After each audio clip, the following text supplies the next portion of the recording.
It's 6 o'clock, the headlines. Criticism of Bedfordshire and Milton Keynes health review. Wickham jihadist faces UN sanctions. And firefighters tackle blaze at Hertfordshire College. BBC Three Counties Radio. The chairman of the body which oversees health services in Bedfordshire says he's angry at the lack of progress in a review which has been underway for more than 4 years. The clinical commissioning group says more work is needed to ensure the best possible service for Bedfordshire and Milton Keynes. But John Mingay from the Scrutiny Committee says no decisions are being made. They seem to be adding bits on all the time.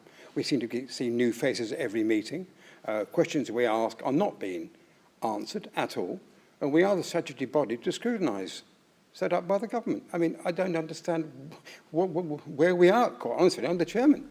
The United Nations has imposed sanctions on 4 British nationals, including a man from Buckinghamshire who have travelled to Syria to join the Islamic State group. 28-year-old Omar Hussein from High Wycombe is among the men and women who will be subject to global travel bans and asset freezes. Carol Walker is in New York. The list, approved by the UN, includes Sally Ann Jones from Chatham in Kent, who left her 2 young sons to travel to Syria with her husband. And Aqsa Mahmood, a former Glasgow University student who's believed to have recruited other women to the IS cause. A government official said the Prime Minister believed the sanctions were a powerful tool, sending a clear deterrent message to those thinking of going to join IS extremists. It's the first time for 10 years that Britain has requested UN sanctions against its own citizens. Around 40 firefighters are tackling a blaze at Bishop Stortford College, which started in the early hours of this morning. Crews were called at around 3 a.m. Maze Green Road, where the college is situated, has been closed. Herts Fire and Rescue have described it as a large-scale incident. Jeremy Corbyn will make his keynote address to the Labour Party conference in Brighton today. The Labour leader will tell activists his values are shared by most people in Britain. A Milton Keynes pensioner has described how he returned home to find armed police outside his house. It followed reports of a man with what was described as a firearm. More from Tony Fisher. 65-year-old Alan Tyndall said he was told not to move by the police and had to hand over his keys. Inside, officers found a toy gun in the hallway, which had been left there by Alan. He says he'd picked up the £2 toy on the pavement and was intending to leave it outside his house in Emerson Valley after drying it out.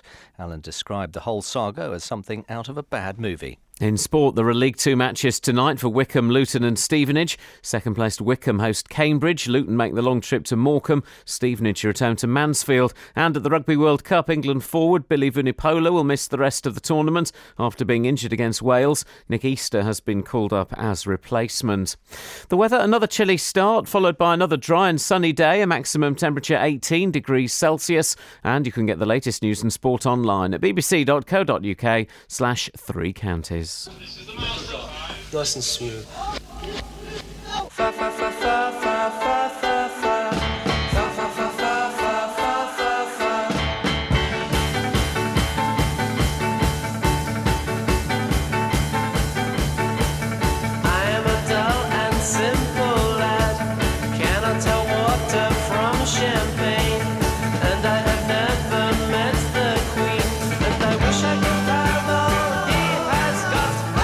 I could be like David was.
Wish I could be like. Wish I could be like. Wish I could be like. Wish I could be like. I wish I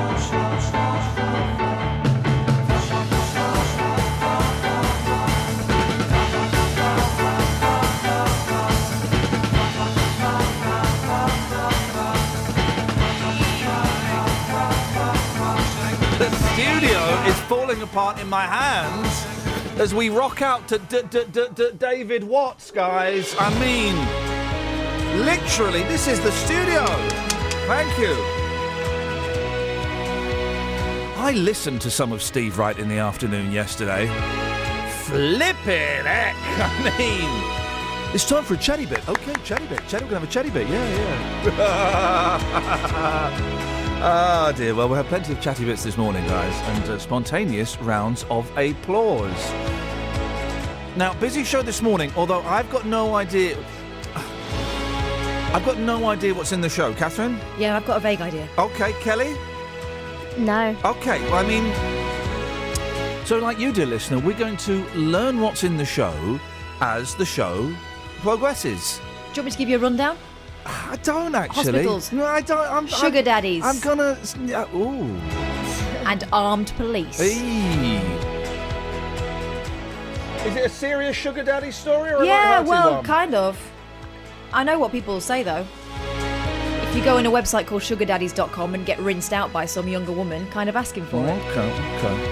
I've got a sugar daddy song up my sleeve. Have you? Approps. Can I see the lyrics?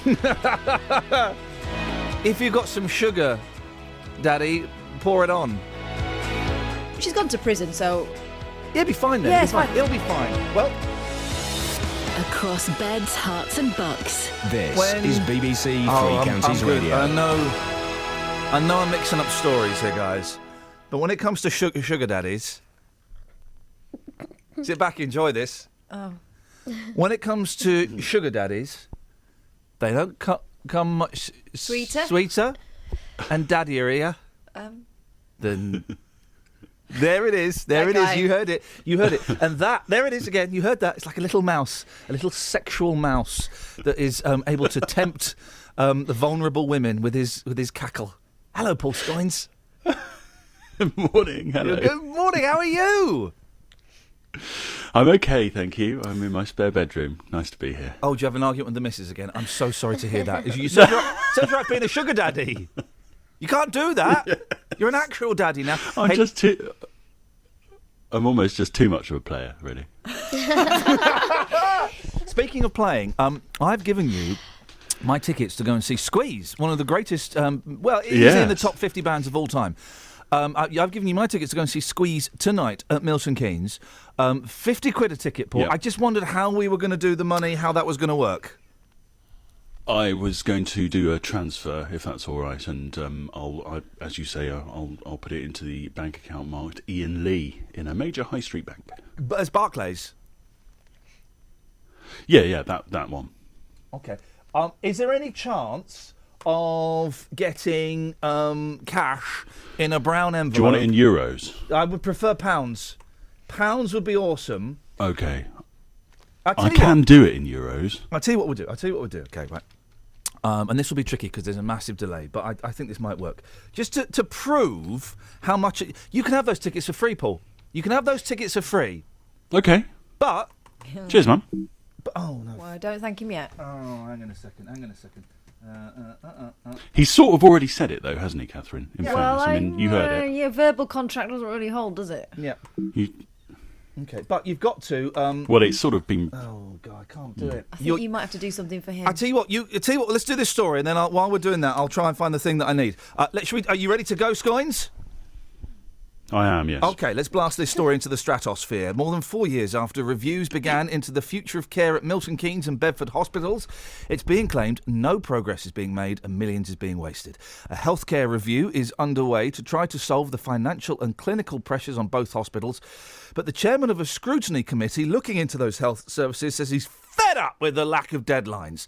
Well, a meeting was held yesterday to discuss the plans, and our political reporter Paul Scoggins was at the meeting. Just remind us of the background to these reviews, please, Paul. Well, Ian, the background, I suppose, is that this has been going on for years now, 4.5 years or so. There was a big review that was first ordered in 2011 into health services across Bedfordshire, Milton Keynes and Northamptonshire as well, 5 hospitals in total. That was called Healthier Together, and that looked at various units in all of the hospitals, A&Es and maternity services. Now, that was sort of scrapped in 2013. That process cost £2.2 million. And then another review started, and that was called the Healthcare Review, and that was solely into Milton Keynes and Bedford hospitals. And there was at the time then, a couple of years ago, a lot of concern about different units. Bedford was very worried because it looked like it was going to be downgraded. There was concern about the future of its maternity services, and then of course we had the story about the paediatric unit as well, which had to close, and there was then concern after that because it was sort of almost seen as a sort of trial as to whether or not Bedford could survive without these hospitals. But this review is still going on. Now, we were expecting it last year, around this time last year, and then this time last year we were promised that we were going to get it at Christmas, and then it didn't come. And then we were promised, it's going to come in the new year, and of course that didn't come. Then they said, we'll wait until the elections passed, and now we're hearing, well, this won't come until Christmas. And of course the last one was £2.2 million. We hear that this one's over £3 million. The budget for that was over £3 million. And of course we're nowhere further forward knowing what's going to happen. So what happened at the meeting? Well, it's very sort of frustrated councillors who were sort of lined up against the health bosses in the region. So we had the head of the clinical commissioning group, who is effectively the body which oversees which services are commissioned by the NHS. We had the head of the NHS in the region, and Stephen Conroy, the head of Bedford Hospital, was there as well. And they were really sort of, I suppose, held to account by these councillors, saying, well, where's this money going? Where's this review? Where is it going to, when is it going to come out? And John Mingay, who's the chap who chairs the scrutiny committee overseeing this, and I get the sense that he's had enough. We heard today they employ some consultants now. What's that going to cost? We asked the question. It wasn't answered. How much is this review costing? It wasn't answered. The Healthier Together programme before cost £2.2 million. So what's this one, which has gone on for longer than that, going to cost the public?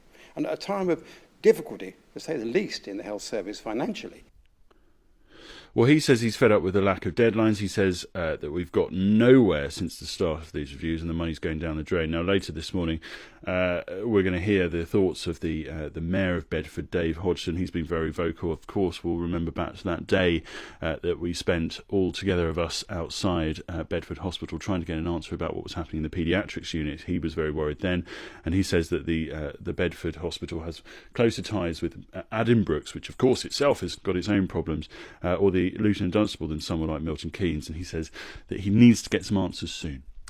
Okay, so we're going to hear this by Christmas. I don't believe that for a second. What is the time scale? How is this projected? Well, I think you're right. We're not going to hear anything until the new year, realistically. They are now going to deliver this interim report into this report by Christmas. That's what we were told yesterday. We got a statement from the clinical commissioning group last night, the first sentence of which is 46 words long and includes all the jargon and general kind of communications blurb that you would get in such a thing. But what they're saying is really we've got a lot of options to consider, and that's why it's taking so long. As John Mingay just said, they are looking at bringing in more consultants. This comes only a year or so after another very expensive consultants report into what could happen to these hospitals. So I get a sense that everyone involved in this is getting a little bit fed up now. Okay, well, the question on everyone's lips, Paul, is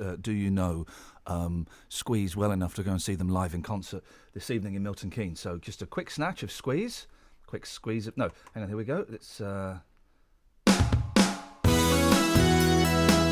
Up the junction. Oh! Okay, well, let's see how well you know it. Let's hear you singing along with its billed here as Up the Junction brackets in the style of Squeeze karaoke version. In the style of Squeeze.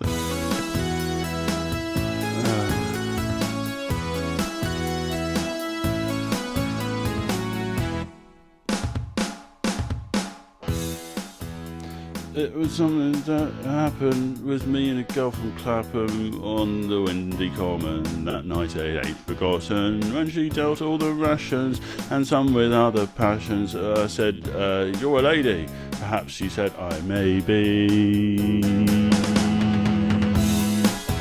We moved into a basement with thoughts of our engagement. We stayed up by the telly, although the room was smelly. We spent our time just kissing, the railway arms were missing, but love had got us hooked up, and all the time it took us. I got a job with Stanley, he said I'd come in handy, and he started me on Monday. Had a bath on Sunday. I worked 11 hours and bought the girl some flowers. She said she'd seen a doctor and nothing else could stop her. I worked all through the winter and this bit Paul, you've won a pair of tickets to see Squeeze. Hey! How excited are you, Paul, in Milton Keynes? I'm very excited. We'll be Can you giving babysit? What? Have you got any babysitting skills? I think I'm busy then, Paul. But thank you, congratulations. Travel news for beds, cards, and bugs. BBC Three Counties Radio. In Bishop Stortford, Mains Green Road is reported to have delays because of a building fire reported between Haddon Park Road and Dane Park. So that's past the college. Expected to be extra busy in Bishop Stortford this morning because of that, and the fire brigade have been there since around 3:30 this morning. In Ely on the North Circular Road, that's been partially blocked at Ealing Common in both directions because of an accident, and also the traffic lights at the crossroads are not working.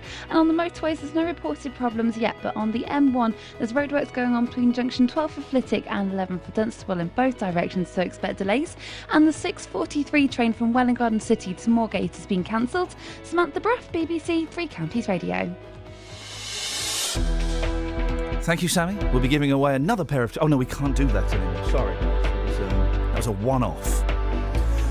6:17, Tuesday, the 29th of September. I'm Iain Lee. These are your headlines on BBC Three Counties Radio. The chairman of the body which oversees health services in Bedfordshire says he's angry at the lack of progress in a review for beds in Milton Keynes. The United Nations has imposed sanctions on 4 British nationals, including a man from Buckinghamshire, who've travelled to Syria to join the so-called Islamic State.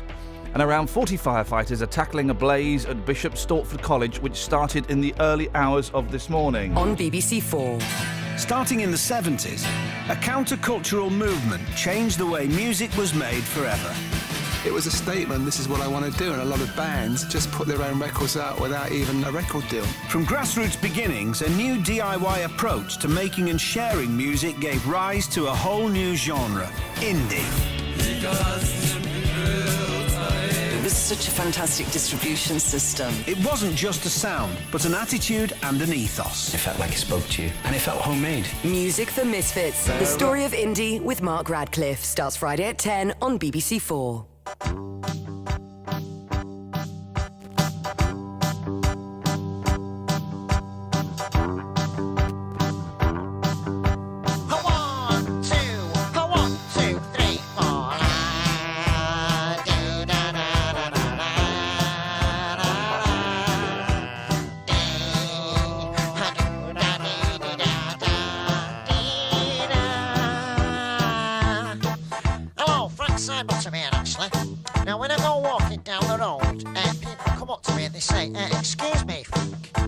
Tell us about that song you wrote.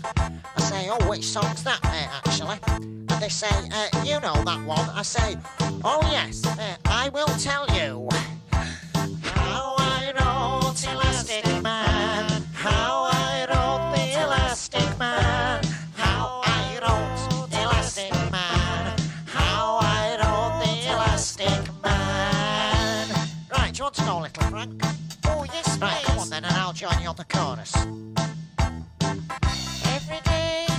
Get up and pray, I'm in my box. Is that alright? Yes, that's good. And every day I also So take the skinheads bowling, take them bowling. Take the skinheads bowling, take them bowling.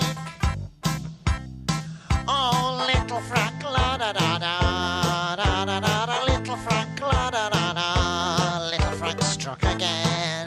Oh yes, he struck again. All together now. Love will tear us apart again. Love will tear us apart again. I'm alone in my room. Oh yeah. And my mum does not know. There's a taste in my mouth. There's a smell up my nose. And I'm changing my ways. And I'm changing my clothes. Because love will tear us apart again. Because love will tear us apart again. You know it will. You know it will. It really will. Thank you. This is Iain Lee. There's your On indie. BBC Three Counties Radio. There's your indie. There's your indie summed up in 2.5 minutes there, guys. Got a bloke with a paper mache head doing it in his bedroom. In his garden shed. My sister's listening in New Zealand. Morning, sister. No, well, she's not happy. Oh, sorry. They've only just got the internet in New Zealand and in her house. Thanks, BBC 3CR. I've just had to explain to my kids what a sugar daddy is. Oh, dear. Ouch. Ouch. Ouch. Well, sorry about that. Morning, kid. Well, hang on. What time is it in New Zealand? It's like Thursday or something. Crazy country. What a crazy country. What time is it? Thursday. There was a period in my life when that question would have been apt. You know my ambition is to jump out of a bush one day, all dishevelled, and say to someone, "Quick, what's the date?" Well, it's September the 29th. No, the year 2015. It worked. And they just run off. It worked. We could do that if you want. I've got Okay. nothing to do this afternoon. Morning, Dylan. Morning, Pepper. Now, it's the sugar daddy story, so you probably want to go and I don't It's know. all right, doesn't get too rude. Watch New Zealand cartoons. With no shoes on, they don't wear shoes out there. They don't have shoes. Shoes are illegal in New Zealand. We used to have Fact some of the day. Kiwis Kiwis. who live around the corner from us, Oh, and it took ages for their mum to convince them to put their shoes on. Unbelievable. I mean, Their dad worked for New Zealand Lim. New Zealand Lim. New Zealand Lim. Oh, New Zealand Lim. Now, a Luton woman has been sentenced to 5 years. Serious story now, guys. For conning men she met on dating websites to the tune of £500,000. What a beautiful tune. Maria Nistor was living with her partner and her daughter when she targeted older men online. Are you all right? Fine, yeah. Convincing them to offer financial help with situations that turned out, get this, to be totally fictional. Catherine's got a keen interest in this. What's been going on, Kath? Well, 31-year-old Maria Nista was actually living with her family in Luton. They come from Romania, though. She befriended a number of men in their 50s and 60s on two dating websites in particular, Match.com and SugarDaddies.com. Now, all these men were divorced or single and worked in the financial sector, and Maria Nista made out she was single too. Now, after a while of chatting with these men online, she told them one of two lies. The first being that her father had died back in Romania and his home was being repossessed. And she told them that if they were prepared to lend her money, she could buy it for a bargain price and sell it on a profit. So not only would they get their money back, but there would be a bonus.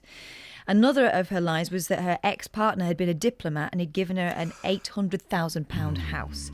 She claimed that if she could just come up with the money to pay the tax on the property, it would be hers to sell at a huge profit. And again, anyone who helped to raise the money would be repaid with interest. Go on then, how much money did the men hand over? Well, the court heard how one victim who joined SugarDaddies.com in 2009... There's a website. I know. And it just, okay, yeah. He joined that in 2009. He never actually met Nistor. He only ever saw her through Skype links and photos, but he was convinced to hand over £132,000. Flip. He eventually made arrangements to meet this woman, Maria Nistor, at Norwich Airport. Of course, she never showed up. Another victim did meet her, and they actually went for dinner on 3 occasions at his home. In total, he lost £137,000, more than that, almost £138,000 to Maria Nistor. The prosecutor told the court he lost all his life savings due to his interactions with the defendant. He's lost his home. He lives with his mother. and had sold his pension. A third man met Nista through sugardaddies.com. He was looking for a long-term relationship, and he ended up giving her almost £188,000 after being taken in by her stories. The court heard he had to cash in his pension. He may have to sell his house. He can't pay for his son to go to university. A fourth man handed over £16,000, having borrowed money from family and friends, and he was said to be suffering depression partly because of what happened. And what did Maria Nista have to say for herself? Nothing. It all came through her defence lawyer. He told the court that Nista was of previous good character and was now anxious for her 13-year-old daughter, who'd be looked after by her partner while she was in prison. He went on, these men are not vulnerable. They may have been unwise in the way they continued to deal with Mr. and Nista, but each was a professional businessman of some Miss Nista. Each was a professional or businessman of some experience. There were no threats made or attempts to blackmail, and no suggestion of a possible future relationship with Miss Nista. Wow, blimey. Okay. But despite saying this, he said she was remorseful for what she'd done. It doesn't sound it, does it? And wanted to pay back the money to her victims. Judge Stuart Bridge jailed Nista for 5 years, telling her over 2.5 years you sought out middle-aged men on dating websites. They were actively seeking long-term relationships. Your victims had been intelligent, educated men who worked in the world of finance. He said they'd been taken in by her and found themselves cruelly exploited. He said none of the money had been recovered because apart from what Nista had spent on designer clothes and accessories, it had been transferred overseas. Well, I was going to play Sugar Daddy by Fleetwood Mac or Sugar Daddy by from the Hedwig, Sandra, but I'm probably not, because those poor gentlemen, it sounds like they've had a right old... time. So instead, we'll have some of this. Every man has his techniques, and they're all different.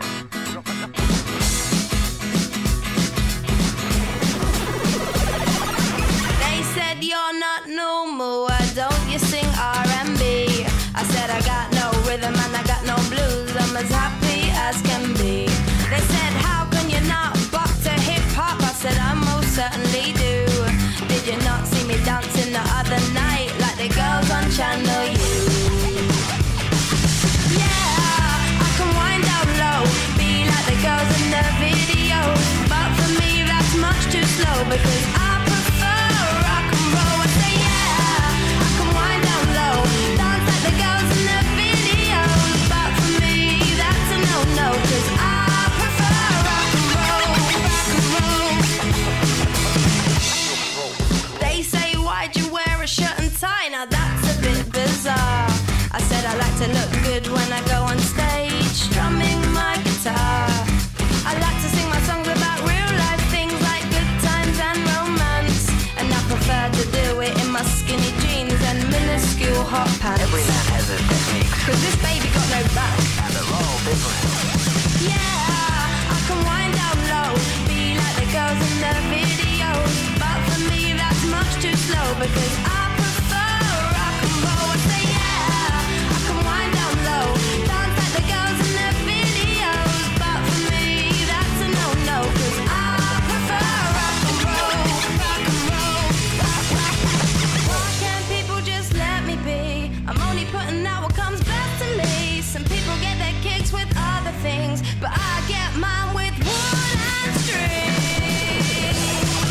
Yeah, I can wind down low, be like the girls in the videos, but for me that's much too slow because I prefer rock and roll. I say yeah, I can wind down low, dance like the girls in the videos, but for me that's a no-no because I prefer rock and roll. Yeah, I can wind down low, be like the girls in the videos, but for me that's much too slow because I prefer rock and roll. I say yeah, I can wind down low, dance like the girls in the videos, but for me that's a no-no because I prefer rock and roll, rock and roll.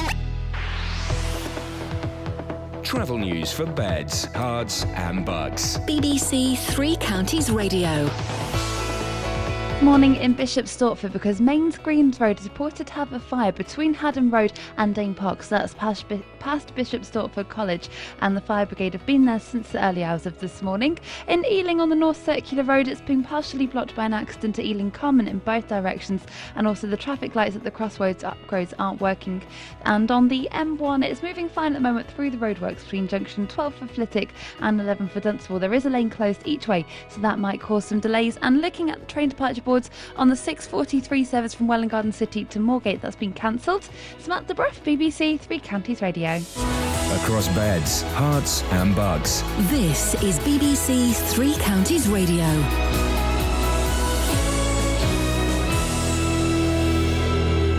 It's 6:30. I'm Simon Oxley. The chairman of the body which oversees health services in Bedfordshire says he's angry at the lack of progress in a review for beds and Milton Keynes. The clinical commissioning group says more work is needed to ensure the best possible service. The United Nations has imposed sanctions on 4 British nationals, including a man from Buckinghamshire, who have travelled to Syria to join the Islamic State group. 28-year-old Omar Hussein from High Wycombe is among the men and women who will be subject to global travel bans and asset freezes.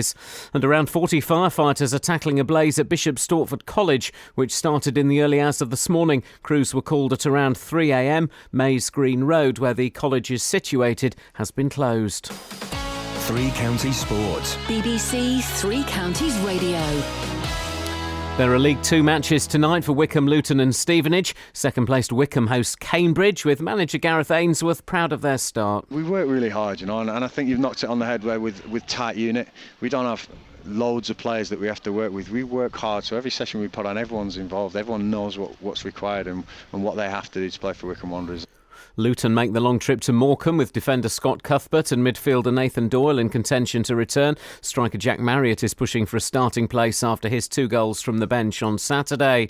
And Stevenage return to Mansfield, having slipped to 20th in the table. Here's manager Teddy Sheringham. Yeah, we're still early season. We're still, as I've said earlier, but we're learning about what's going on. We've got a massive game at home on Tuesday and then a bigger one on Saturday. It will be after Tuesdays, so we need to pick ourselves up and dust ourselves down and be ready for Tuesday. And you can hear full commentary on the matches involving Wycombe, Luton and Stevenage in tonight's Three Counties Sport from 7. In the Premier League last night, Everton came from 2-0 down to win 3-2 at West Brom. Tonight the Champions League resumes with Arsenal at home to Olympiacos and Chelsea away to Porto. London has turned down the chance to stage the opening of the Tour de France in 2017. They had won a bidding process, but Transport for London now says it would not offer value for money. The BBC's Matt Slater says London's decision has annoyed the organisers. They won this bid, this very competitive bid. It was all done very secretly. Edinburgh were interested, Manchester were interested, and about half a dozen German cities were interested too. At the 11th hour, one day before they were supposed to return the contract, they said, no, we can't afford this. ASO are furious. And at the Rugby World Cup, England forward Billy Vunipola will miss the rest of the tournament after being injured against Wales. Nick Easter has been called up as replacement. BBC Three Counties News and Sport, the next full bulletin at 7.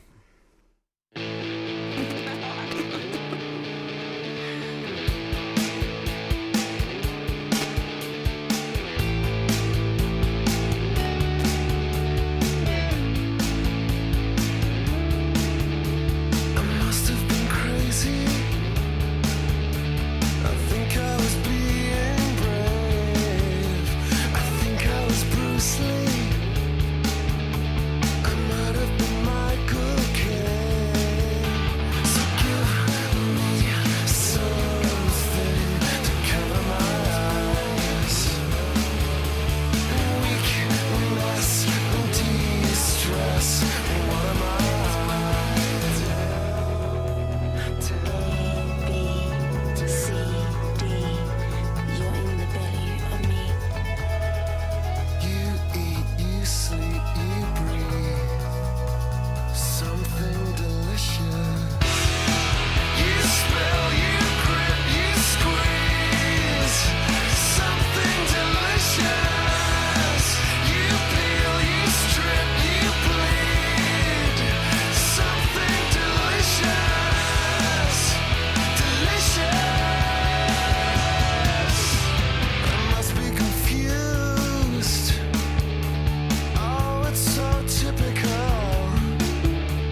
Morning, guys. Iain Lee, BBC Three Counties Radio. 03459 455 555 is the telephone number.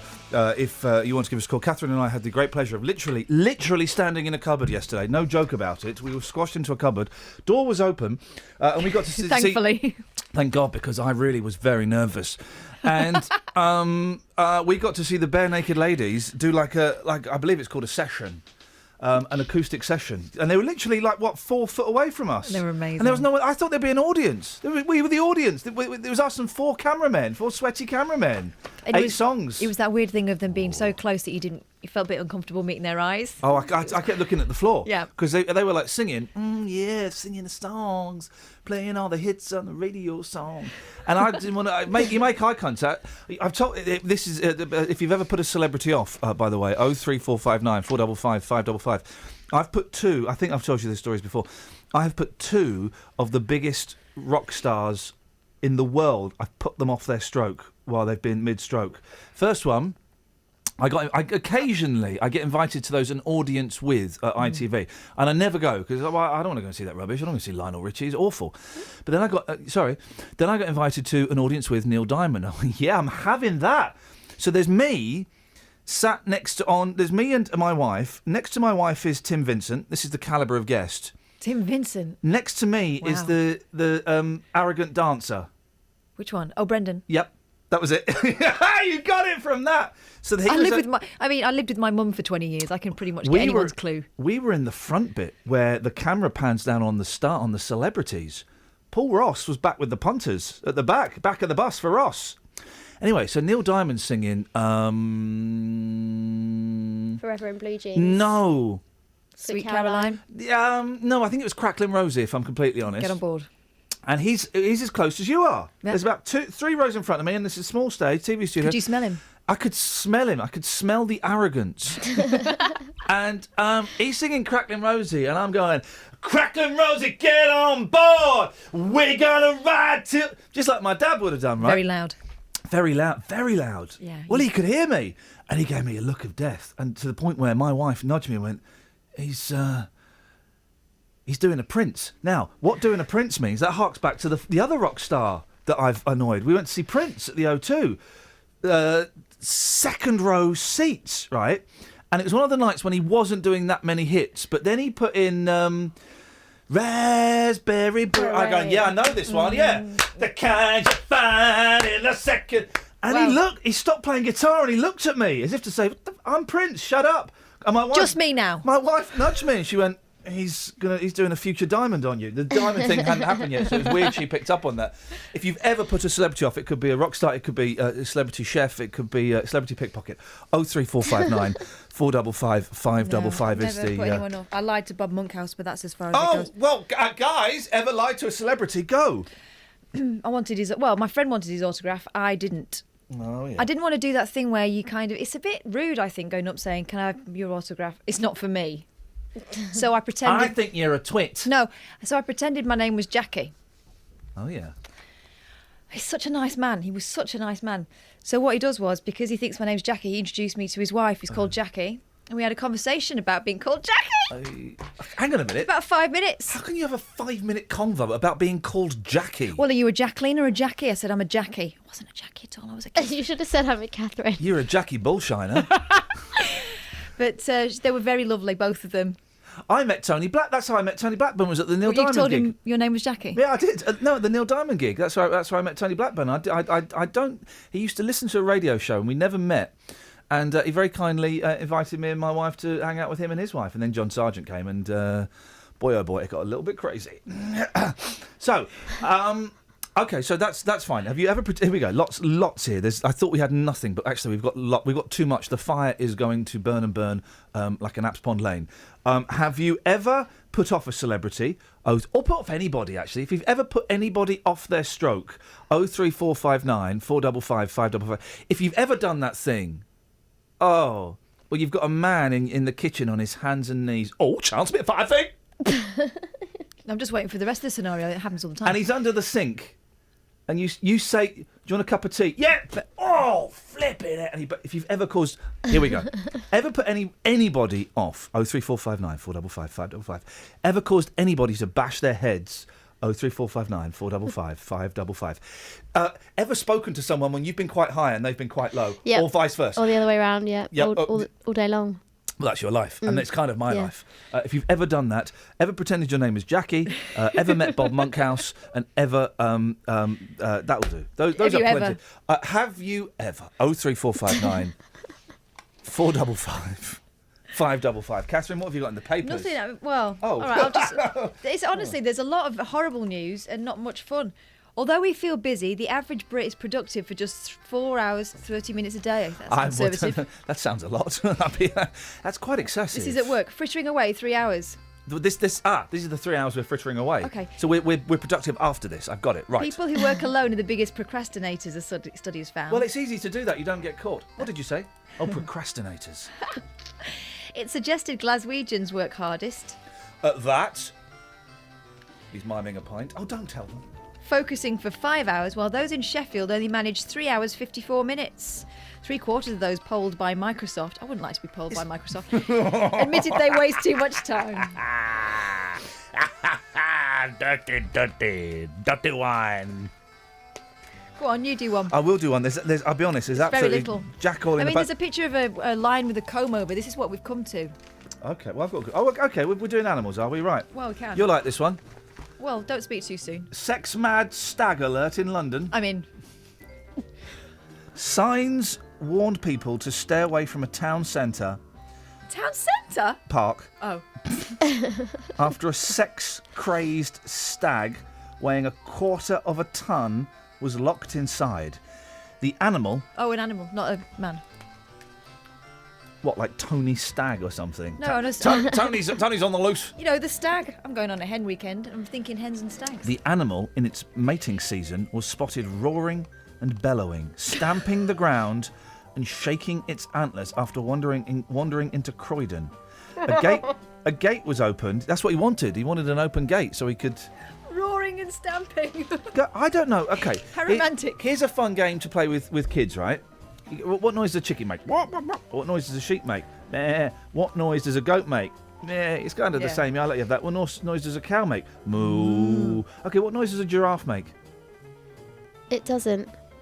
It can. It doesn't have vocal cords, but it uses the air. It uses air between its throat and its ears to make noise. Sorry, David Dimbleby. I didn't know we had a naturist here. Put your clothes on and let's continue discussing this. How the hell do you know that? I don't know. It's because it's next too long for vocal cords, isn't it? What do you mean it's next to? What do you mean it's next to? You need a decent tension. Have you seen Twang, twang. Have you seen supermodels? Their necks are massive and they can Yeah. still bang on and ask for drugs. Give me more drugs. Oh, you can't speak. Your neck's too long. Give me some more drugs. I won't be able to speak then. So is that true? Yeah. I've heard that too, yeah. Okay. I can corroborate. What noise does a deer make? I know. Go on.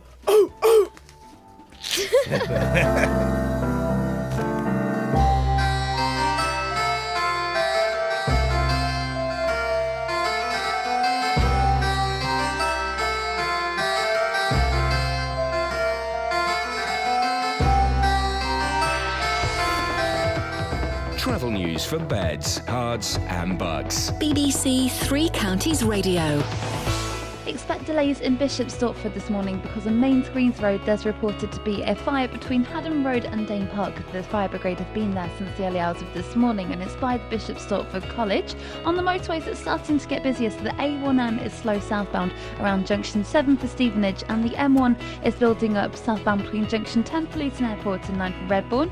On the M25 it's starting to get busy anti-clockwise between junction 21 for the M1 and 19 for Watford. Samantha Bruff, BBC Three Counties Radio.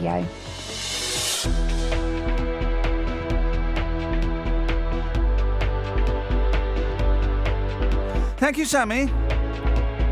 There's just something not quite right in here. I've got a knob that doesn't work. I don't quite know what's going on here. Anyway, 6:45. It is Tuesday the 29th of September. I'm Iain Lee. These are your headlines on BBC Three Counties Radio. The chairman of the body, which oversees health services in Bedfordshire, says he's angry at the lack of progress in a review for beds in Milton Keynes. The United Nations has imposed sanctions on 4 British nationals, including a man from Buckinghamshire, who've travelled to Syria to join the Islamic State group. And around 40 firefighters are tackling a blaze at Bishop Stortford College, which started in the early hours of this morning. Let's get the weather. Beds, Herts and Bucks weather. BBC Three Counties Radio. Hello, very good morning to you. Today's weather is going to be very similar to yesterday's. In fact, it's going to stay dry and settled for the rest of the week. Now, it's a bit of a chilly start once more. A few mist patches, maybe some shallow fog patches around in places, but they won't last for too long. There'll be lots of warm autumn sunshine around blue skies this morning, bit of patchy cloud as we head into the afternoon maybe, and top afternoon temperatures up to around 18 Celsius, maybe even 19 somewhere. That's 66 in Fahrenheit, but a noticeably brisk easterly wind again, and exposure to that, and in the shade it might feel a little bit chillier at times. But as we head into this evening, again, same thing really. We'll see a bit of patchy cloud around, overnight lows just slipping into single figures in many of the rural spots, and the breeze is going to pick up, so I don't think we'll see any issues with mist and fog into tomorrow morning. That breeze is still going to be with us on Wednesday, really quite noticeable by then, and basically it's going to drag in some slightly cooler air, so maybe temperatures not quite as high, but another lovely day. The breeze easing down on Thursday, not quite as windy, so of course even more pleasant in the sunshine lasting right through into the weekend. It will probably turn a bit cloudier as we head towards the end of the week, and the weather only set to break into the start of next week. That's the forecast, Iain. Every weekday morning. Good morning, Jonathan. Morning. Do you think it's right to tell 1 million disabled people they should get off benefits and find a job? Have your say on today's big phone-in. People who are going to be a nuisance are going to be a nuisance regardless of whether there are things to do. Is it true that people over the age of 65 drink far too much booze? The JVS show fights for your rights and tackles your consumer problems. Waited and the receipt came out, but the cash didn't. It's become a problem of late because obviously the trees got bigger as we've got here. We couldn't shut the French windows. It would appear that they'd buckled. I had a phone call from my daughter saying if we don't get off the train, they're going to hand us over to the British Transport Police. The JVS show, weekdays from 9 on BBC Three Counties Radio.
Beatles, isn't it? There's something not right with this studio, and I'm going to do what I did the other day. I'm going to hit it, and that should sort of... There's absolutely nothing in the papers, it has to be says. Did you see the greenfly story? No! Hollyoaks actor left blind in one eye because a greenfly flew in it, right? Blind forever? No. There we go. Robert Docherty, 31, who plays a police officer in the Channel 4 soap opera, was filming an outdoor scene in June last year when he felt the tiny fly buzz into his eye. Yeah. He thought nothing of it. Of course not. Wiped it away. But within hours, his eye had become red, and he went to bed that night with a pounding headache. Hey. When he woke up the next day, he was completely blind in one eye. Forever? No. He went to A&E at Aintree University Hospital in Liverpool. Yeah. He was then sent home with drops, but when he started to hallucinate from a high temperature... Ooh, psychedelic.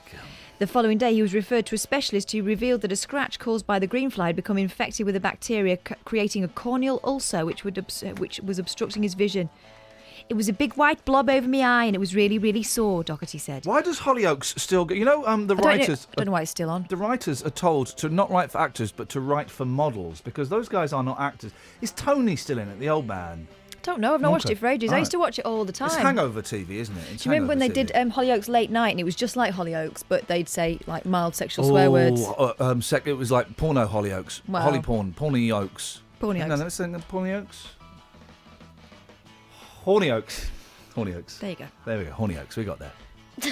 Look how proud of yourself you are. I'm It's really only 5 proud. years too late. They don't do them anymore, do they? I'm really proud of myself because it was it.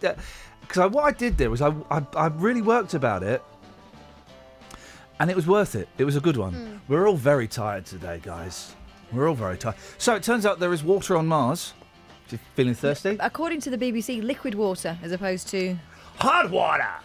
Which is what I have in my area, and it really knackers. Washing machines live longer with... Calgon. You can't mention brand names. Oh. Evidence of rivers of water on Mars has been discovered, which could help support life. And so I heard this last night when I was going to bed. Yeah. Right? And I think I've connected with the higher consciousness of the universe. And I think I genuinely thought last night I had a flash. You know, people talk about when God comes to them, right? Or when Jesus speaks to them, or when Jesus enters them. You rode to Damascus moment. No. It's a religious thing I'm talking about.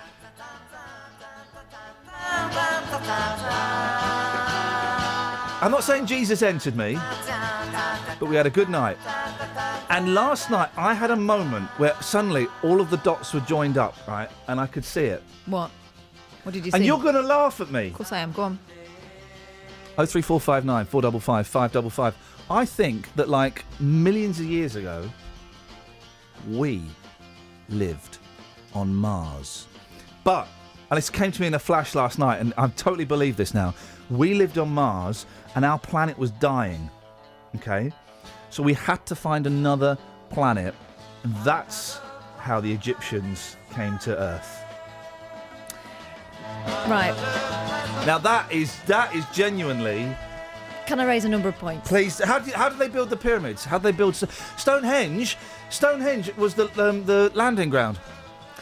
But then how did we forget all that stuff? Because if we managed to get ourselves from Mars to here, how come it took us ages to get to the moon, like 1960s? It was millions of years ago. You never even remember where you put your keys like an hour before. So how are you going to remember millions of years ago? Also, it's old technology, right? So we would have recorded it on the technology of the time, but that's like giving a child now, we are the children, and it's like we are the world. That's like giving a child now a cassette. And saying, there you go. Yeah, but I'd They remember... go, what's that? They go, it's a cassette. I go, what? But I'd explain how to work it. Okay, but then that child passes that cassette on And to that a child. knowledge. Then that child passes that cassette. Yeah, we've got the knowledge. Eric Van Daniken, you want to read books about this stuff? I'm not the first one to have these thoughts. I'm sure there are some documentaries on What YouTube. year do you think this happened? Oh, a long time ago, 1933. And how did we get here? I don't know, millions of years ago, by some kind of spaceship technology that has long since been forgotten. Okay. Why? Why what? We remembered loads of unimportant Oh, you're stuff. such an idiot. Because, and I nearly swore then, because I'm so angry at you dismissing this. I'm not dismissing it, I'm questioning. Millions of years ago, though. Yeah. The best we've got is all they could do was the hieroglyphs. They were pretty good. Exactly. You can still read them now. Why did they not write some instructions? Those are the instructions, but that's the language of a dead world that no longer exists, and we cannot understand those instructions. We can, though. But we can't understand those instructions because it's a language of a dead world. Like I said, I don't know if you heard me earlier, it's like giving a child a cassette. It's like giving a child a player piano. You don't even know what a player piano is, do you, boss? No. There we go, you see? So you give a child a player piano, they go, well, what's that? You give them the instructions in the There's form no of instructions. hieroglyphics. There's no wrong instructions to player pianos. Because it was common sense. Great backing track. Thanks, guys. Goes with this. Never had a dream come true until I slept with all of S Club 7. Bradley was the nicest, Joe was the naughtiest. Anyway, so... Let's not talk about Paul. Poor Portly Paul. Poor. I genuinely think, honestly, it came to me in a flash last night. Why is that? But why is that not possible? And be serious now. It's possible, but why did they not write it down? No, you're being. Right, make a note. If I make an important discovery, I write it down. Please, if you're going to wipe your nose, use a handkerchief. I've got a really itchy nose. Okay, you're going to get a surprise, and that surprise is going to be a bunch of 5s. Oh, don't wipe it on the express. That's for your bottom. Tony's on the line. Morning, Tony. Hello, Ian. It's not ridiculous, is it? Well, it's not ridiculous, just a little bit. What about the fossil record? Sorry? What about the fossil record? No, I think you mean hashtag Fossil Friday. Oh, yeah, right. What do you mean the fossil record? Well, all those fossils that indicate that we started here. No. You're nuts. They don't indicate that we started it. But the fossils don't even tell us any... No. OK, I've just thought even better, right? What killed the dinosaurs? Well, we're not sure. Yeah, no, I've got a theory. We did, when our rockets landed on the planet. But why is that ridiculous? All right, Professor Cox. When our rocket landed on the Earth, exploded and left a layer throughout the Earth. Yeah. Yeah. Oh. No. Particularly good rocket then. No, well, no. The first one didn't work. First one crash landed. We were desperate. We were a desperate people. Our planet was dying. Our planet was dying. And that's why we should help the people in Calais, because they all come from Mars. Oh, right. Yeah, okay. No, but I'm being serious, okay? You do not know that we grew up on... How did we get on this planet? Well, good question. Thank you very much indeed. My point is proven. Honestly, it makes perfect sense. 03459 455 555. We lived on Mars before we killed it.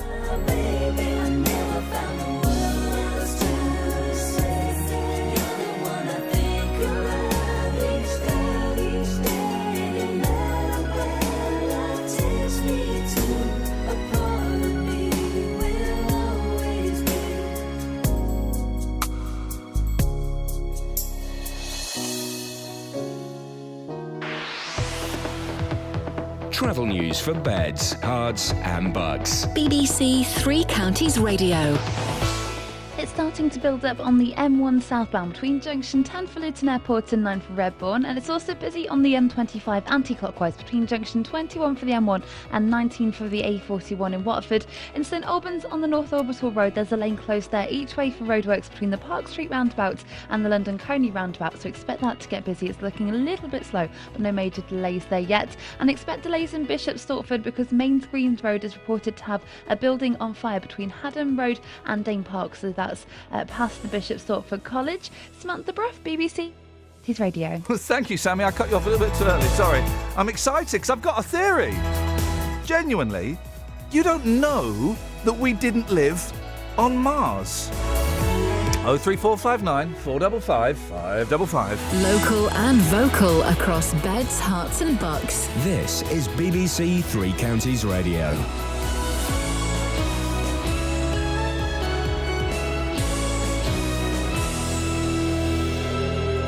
It's 7 o'clock. I'm Simon Oxley. The headlines: criticism of Bedfordshire and Milton Keynes health review, sanctions imposed on Buckinghamshire jihadist, and blaze at Hertfordshire College. BBC Three Counties Radio. The chairman of the body which oversees health services in Bedfordshire says he's angry at the lack of progress in a review which has been underway for more than 4 years.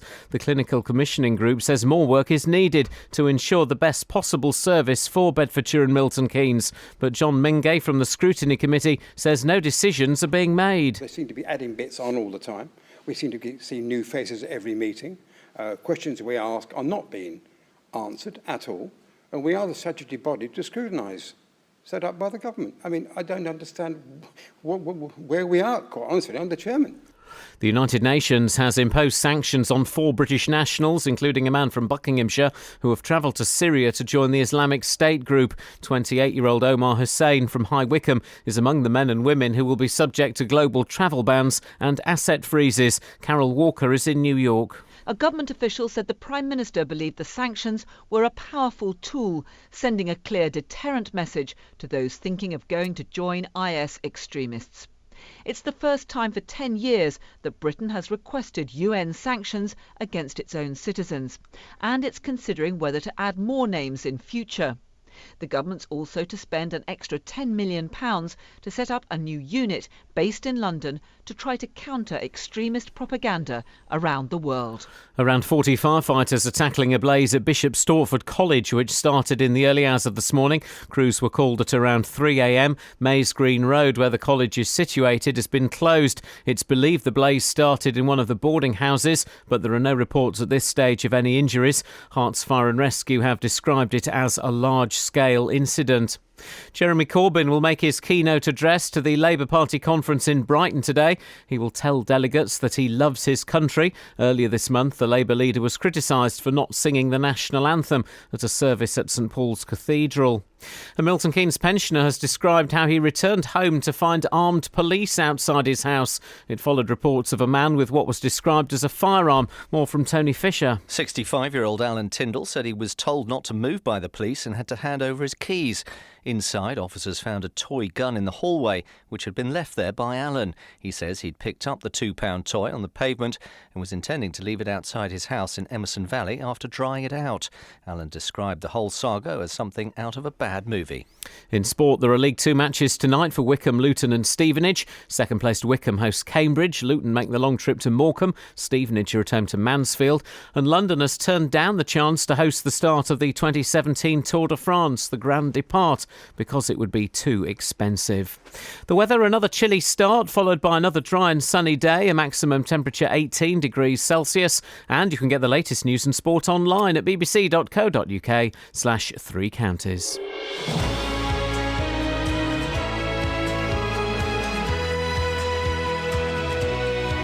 Just think about it, though. So they found evidence of water on Mars. So Mars would sustain life. Millions of years ago, we lived there. It's just a theory. It's just a theory. You come up with a better one, by the way. We live there. Our planet's dying. We have to come to Earth. It's a pretty strong theory when you look at it like that.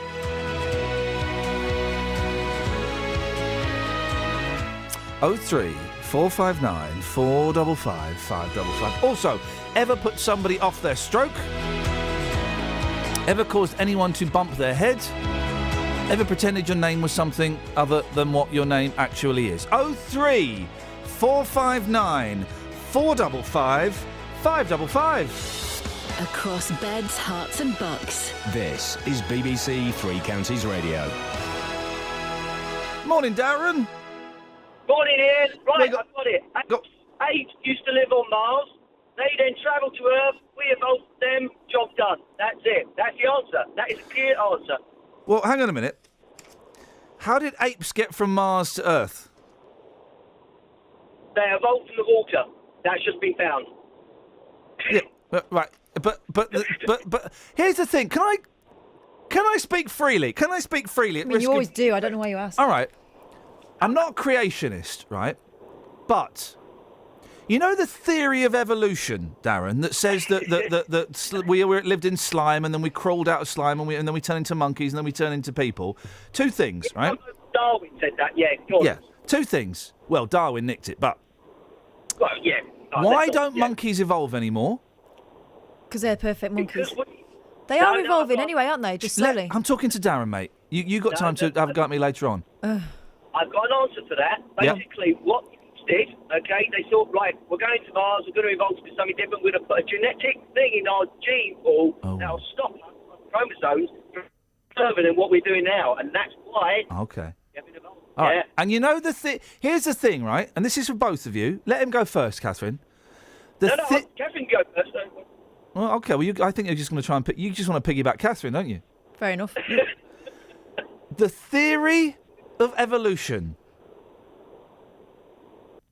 What's so important? What's intrinsic in that? What's the word in that sentence? Theory. Sorry? That it's a theory. It's a theory.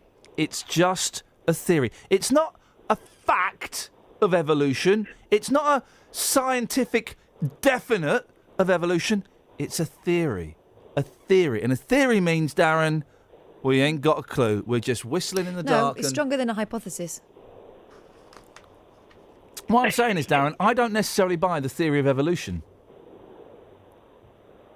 What, you mean we evolved from bacteria to animals to the rest? I agree. I think we were dropped on this planet. But you think we were dropped by monkeys? All right, thank you, Darren. I don't think he's taking this as seriously as I would like people to take this. I don't buy the theory of evolution. It's a theory. I don't buy creationism. I think that's bullshine. But the theory of evolution, there's not really... I mean, there's that drawing, isn't there, of like a little monkey and then a bigger monkey and then a bigger monkey and then a man in a suit with a briefcase. It always reminds us of us like that picture. I just put my back out doing the theory of evolution picture. I was miming it and I put my back out. So there's that picture. That's the only evidence we've got. And it turns out that picture was drawn in the 70s. That's not like an old photograph. We've got more evidence than that. Go on. We've got bones. I've got a bone to pick with you in a minute. The amount of nonsense you're propagating. No, you've got, your Neanderthal man, your Homo erectus. What? And Homo sapiens. And then there was one in the middle, wasn't there? There would have to be. Otherwise, it's a waste. 03, we'll talk about bones in a bit. 03, but we won't talk about Homo erectus anymore, please. 03 459. You all right, Kath? Yeah, I'm fine. Okay, so you look like you fell on the floor for a bit. I'm just having a moment. Okay, good. This is Iain Lee on BBC Three Counties Radio. Honestly, can you get an expert on to talk about this? And when I say expert, I mean that bloke that's sending got a balcony, are you free? No, that bloke that's sending out laser signals from his back garden. Can we get him? I don't buy the theory of evolution. Wait, we'll discuss more important things to discuss for the moment, though. The chair of a body set up to scrutinise plans looking at the future of Milton Keynes and Bedford hospitals says enough is enough. This story, at first glimpse, you think, oh, it's a bit boring. It's fascinating because this has dragged on and on and on for years. More than 4 years after the reviews began to try to solve the financial and clinical pressure on both hospitals, no decisions have been made, and it's cost millions of pounds. Brilliant. Brilliant. Oh, man. John Mingay chairs the Bedfordshire Health Services Review, Joint Health Overview and Scrutiny Committee. He joins me now. Morning, John. Morning. It's one of those stories, at first glimpse, you go, oh, but actually, it is fascinating, and it's important, and it's looking in the ways to save money, but by wasting a load of money. What are your thoughts on how this review has been handled, John? Well, I think Chilcott's got nothing on this one. It really hasn't. It's just, as you say, gone on and on. And this is the cross-party committee that I chair. I want to make that quite clear. This is too important to get involved, frankly, in bickering in politics, because you are quite right when you say it's cost millions. The first lot of consultants, we were told, having asked a lot of questions, in February of this year, the first lot of consultants cost £3.2 million. We were informed yesterday at yesterday's meeting that they're taking on some more about the consultants. Let's get this quite clear. This is a review about a review about a review, and you and I are paying for it. Has it achieved anything so far? If you're in your most positive frame of mind, could you look back and say, well, actually, this, and this has come out of it, and these are good things? Yes, I suppose I can. We're down to a few models now, what they're going to look at. And this is the first review of its kind in the country. But we have got now to a point where we're looking at, I think, I'm only the chair, of a modern district general hospital for Bedford. But even that is not sure now, because at yesterday's meeting, we virtually got, despite some very experienced councillors from all parties, from all over Bedfordshire, we got no answers whatsoever, I'm afraid. We have now decided to take one or two serious steps. We're calling a special meeting in November to once again hear the report and how much further they've got.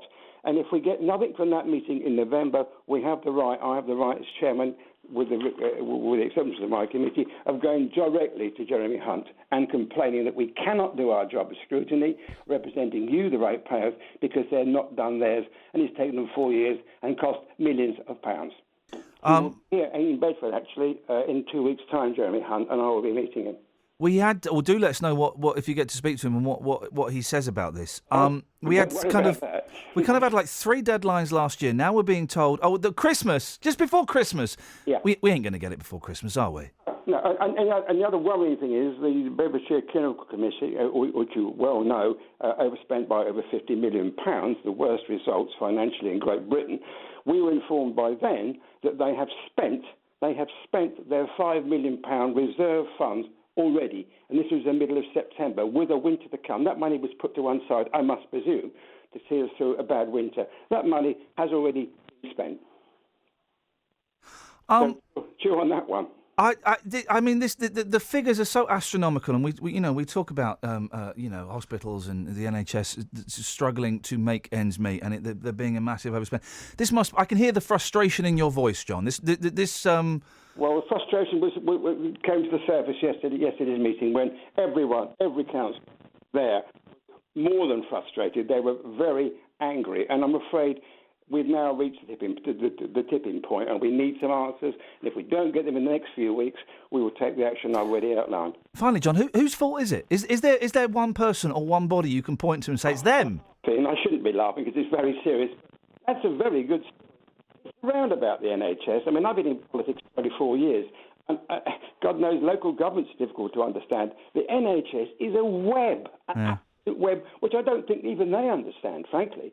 It needs the government to really get to the NHS. I mean, look at the jobs in Bedford Hospital alone. People out there, nurses, valued nurses, and doctors too, they are wondering, do they have a future?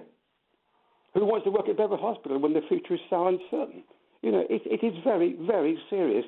And to be frank, I don't think most people have woken up to it yet. John, we'll speak again about this. Thank you very much. I appreciate your time. Let us know what Jeremy Hunt says. John Mingay chairs the Bedfordshire... This is a great title. The Bedfordshire Health Services Review, Joint Health Overview and Scrutiny Committee. 03459 455 555 is the telephone number. Now, is this... I don't know where this comes from. We've asked, have you ever met Bob Monkhouse? Ian says, I haven't met Bob Monkhouse. Now, this is slightly libellous, but I'm going to read it. Oh, good.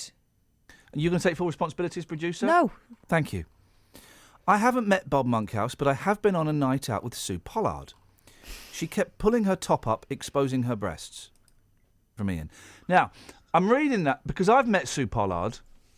And I could believe that that's the kind of behaviour she'd get up to. I don't think she'd mind people saying it either. I don't think she'd mind. She's lovely, Sue Pollard. She's absolutely... I've applied for a day off and it's been turned down by the boss. What a shame. Says no, soz the boss. Oh, well, never mind. All right. Hey, that comes from your email account, Catherine. Ha, ha, ha. 03459 455 5... And by the way, listen, I'm not one of those... what do they call intellectual fascists? I'm not one of those teachers in the conventional sense. You're half right. That says, hey, listen, my theory is correct. Okay, you know, teachers. The thing about teachers, More right? people who know things, for sure. Well, I've got a lot of respect for teachers, but some of them are idiots.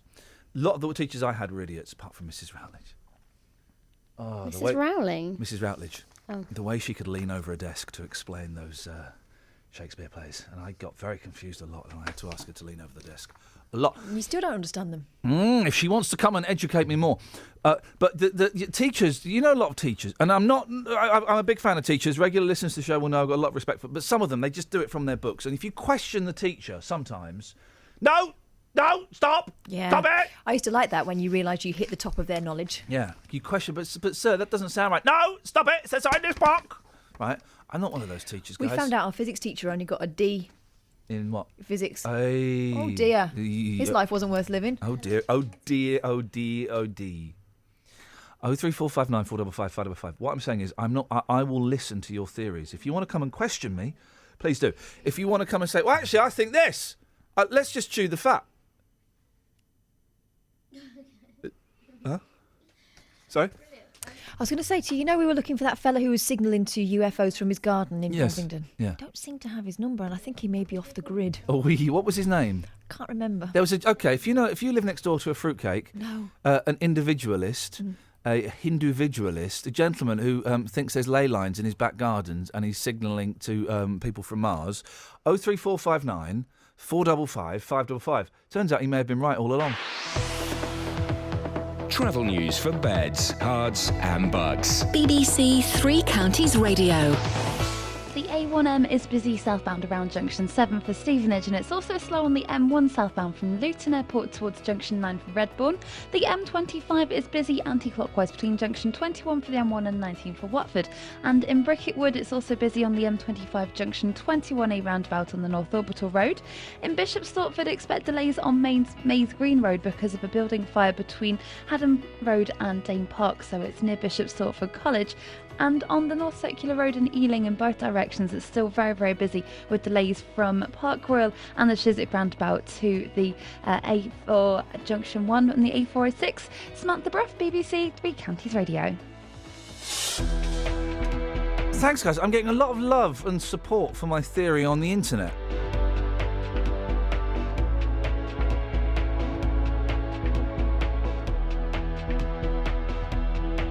Oh 03459 455 555.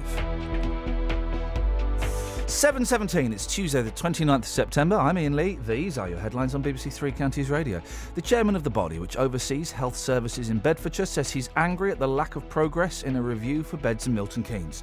The United Nations has imposed sanctions on 4 British nationals, including a man from Buckinghamshire, who've travelled to Syria to join the so-called Islamic State. And around 40 firefighters are tackling a blaze at Bishop's Stortford College, which started in the early hours of the morning. If you've missed any of the programmes here on BBC Three Counties Radio, you've missed things like this. What have you got for us, Liz? Can you beat leaving his scooter behind? Yes. I've left my knickers behind. But there is a way you can hear it all again. And he had been replaced with a baby grey budgie. What? Yes, he's been replaced. bbc.co.uk/Three Counties Radio. Yes, the idea of preparing for Monty Python made me aware that I enjoy being on stage, enjoy being in front of a live audience. Allowing you to listen to what you missed. Would you sue your neighbour, your friends, if your child got hurt on one of their trampolines? bbc.co.uk/Three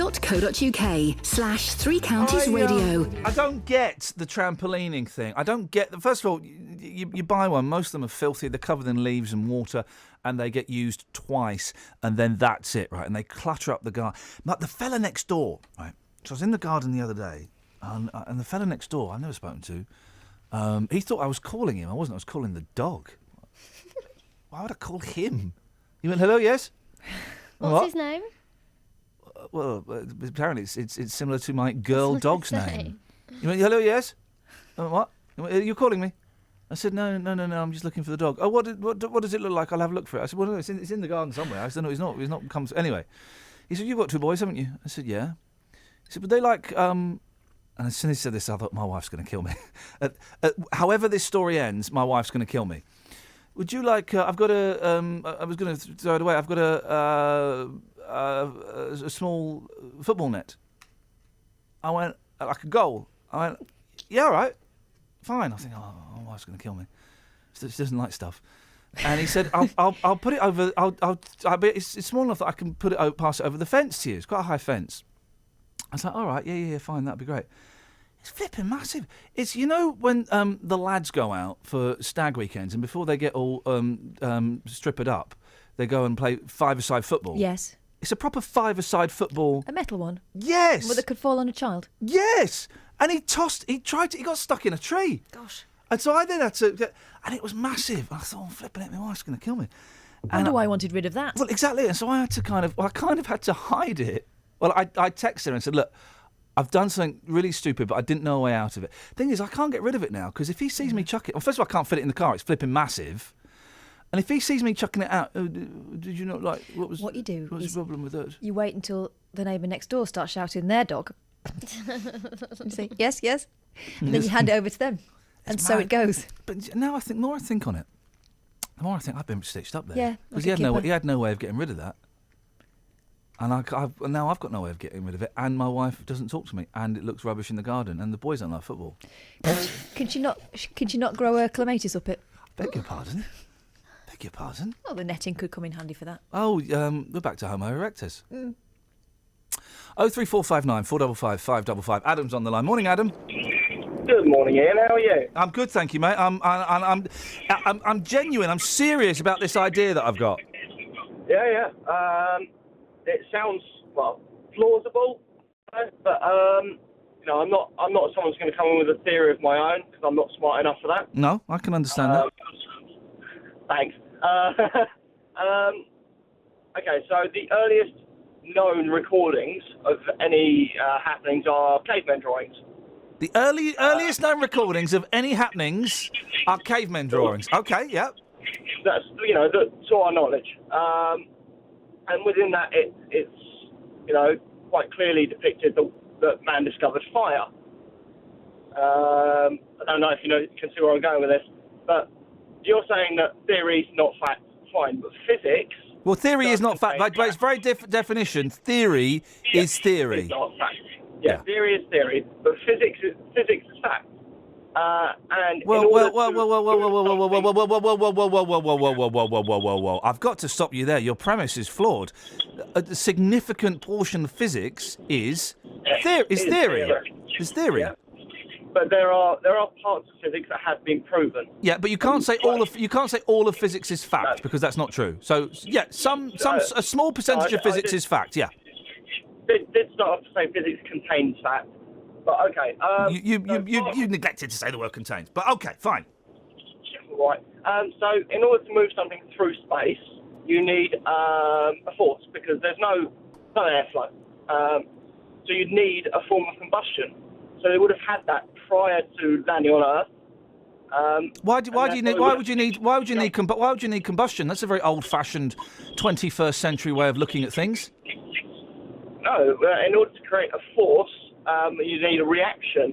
Right, but you don't you don't necessarily need combustion. You would need a form of heat. Why? Because cells are stable generally. Because those magnets that create those magnets that create force are so hot, aren't they?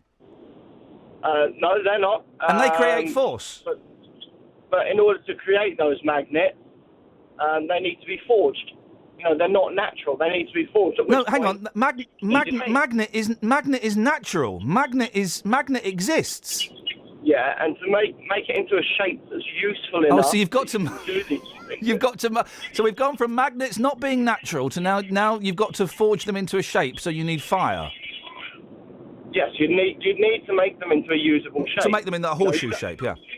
Yeah, you wouldn't be able to run out of the ground in that shape, and even if you could, it wouldn't be a perfect enough design that it would be usable. You'd need to fashion it, and you couldn't do that without the application of heat. I'm not buying it, but just so I can get to my next guest, I'm going to let you continue. Although your theory is very, very flawed, but continue. Essentially,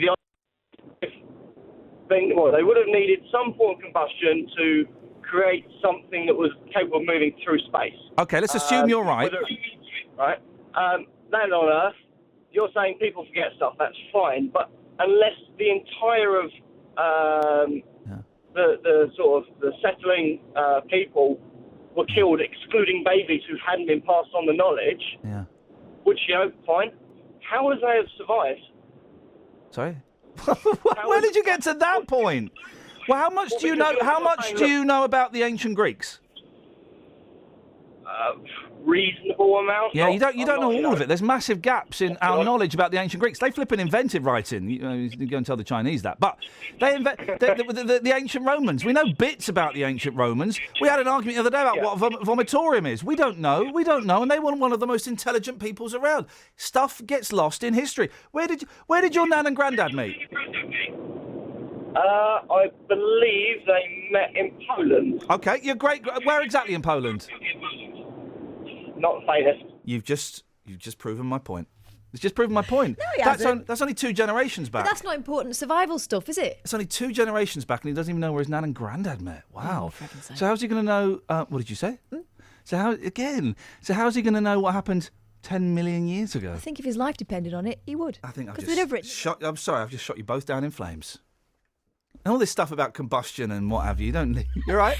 Yeah, my microphone. It just seems to be going in and out like your mind. Now. Oh, blimey. A woman from Luton has been jailed for 5 years for conning £500,000 out of men she met online. Maria Nistel targeted men in their 50s and 60s after seeing their profiles on Match.com and SugarDaddies.com.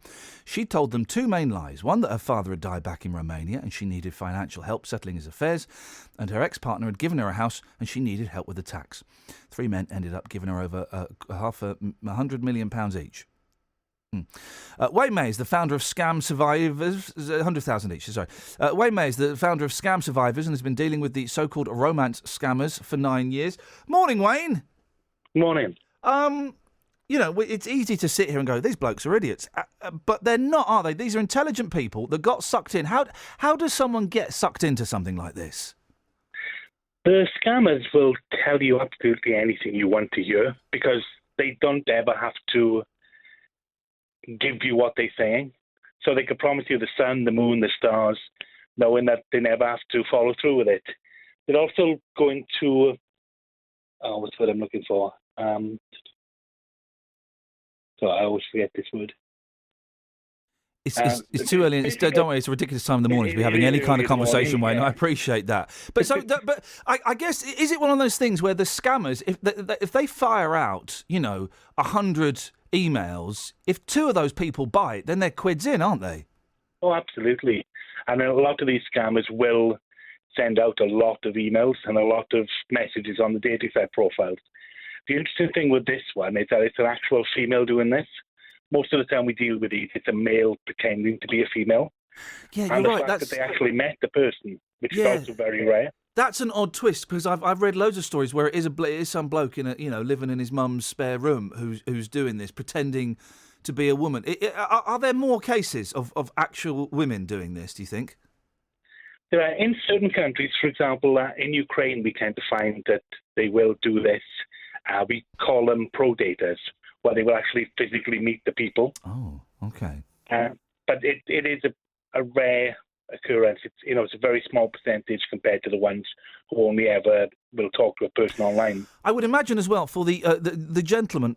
It's primarily gentlemen. I guess it goes both ways, but in this case, it is for the gentleman who once you've handed over that first bit of money, you kind of you don't want to believe that you are a sucker, so you keep handing over more money. And I'd imagine there's a lot of shame around it as well. It's a lot of the people will be asked for small amounts of money to start with, and you give a little bit, and it just keeps on the amounts will raise, and you don't really realise that you're being scammed while you're in it. This is the thing, you're so sucked into this thing because the scammers, and I remember the word, they profile the person. They will try to find out as much as they can about you and find that weak spot that you have, and they will chip in at it and chip at it. And when you're in it, you just don't realise that it's happening to you. It becomes so real and it becomes so all-encompassing that you just can't see the wood for the trees. Is there? I would imagine, Wayne, that police take this quite seriously these days. Would I be right? Oh, absolutely, yeah. I mean, if they can actually arrest somebody or they can find somebody who's been doing this, then they will attempt to arrest them. The problem is that most of the romance scammers aren't using their real names, aren't using their real pictures. So it's a very difficult thing to be able to prosecute someone. And Scam Survivors, what help can you offer? Mainly we offer the chance to post up the details of the scammer to warn other people. Right. And we also have a live help room where people can come in, and if they need kind of emotional support, we can offer that. And what's the website, Wayne, if people want to find out more? It's called www.scamsurvivors.com. All right, nice one. Thank you, Wayne. I appreciate your time. And it's 7:20 in the morning. What a ridiculous time to be having a conversation. I think that every single day, so I appreciate you coming on. 03459 455 555. Travel news for beds, cards and bugs. BBC Three Counties Radio. In Bishop Stortford, Mains Green Road is closed in both directions between Haddon Road and Dane Park, past Bishop Stortford College because of a fire risk in industrial units. On the A1M southbound, it's busy past Junction 7 for Stevenage, and it's also slow on the M25 anti-clockwise from Junction 24 for Potters Bar to 23 for the A1M at South Mims. On the M40, from the Swakeleys roundabout to Uxbridge, heading along the A40 towards the Denham roundabout, and the M25 is looking very busy, heading away from London towards Buckinghamshire. And on the trains, there are no reported problems at the moment. Samantha Bruff, BBC Three Counties Radio. Across beds, hearts and bugs. This is BBC Three Counties Radio.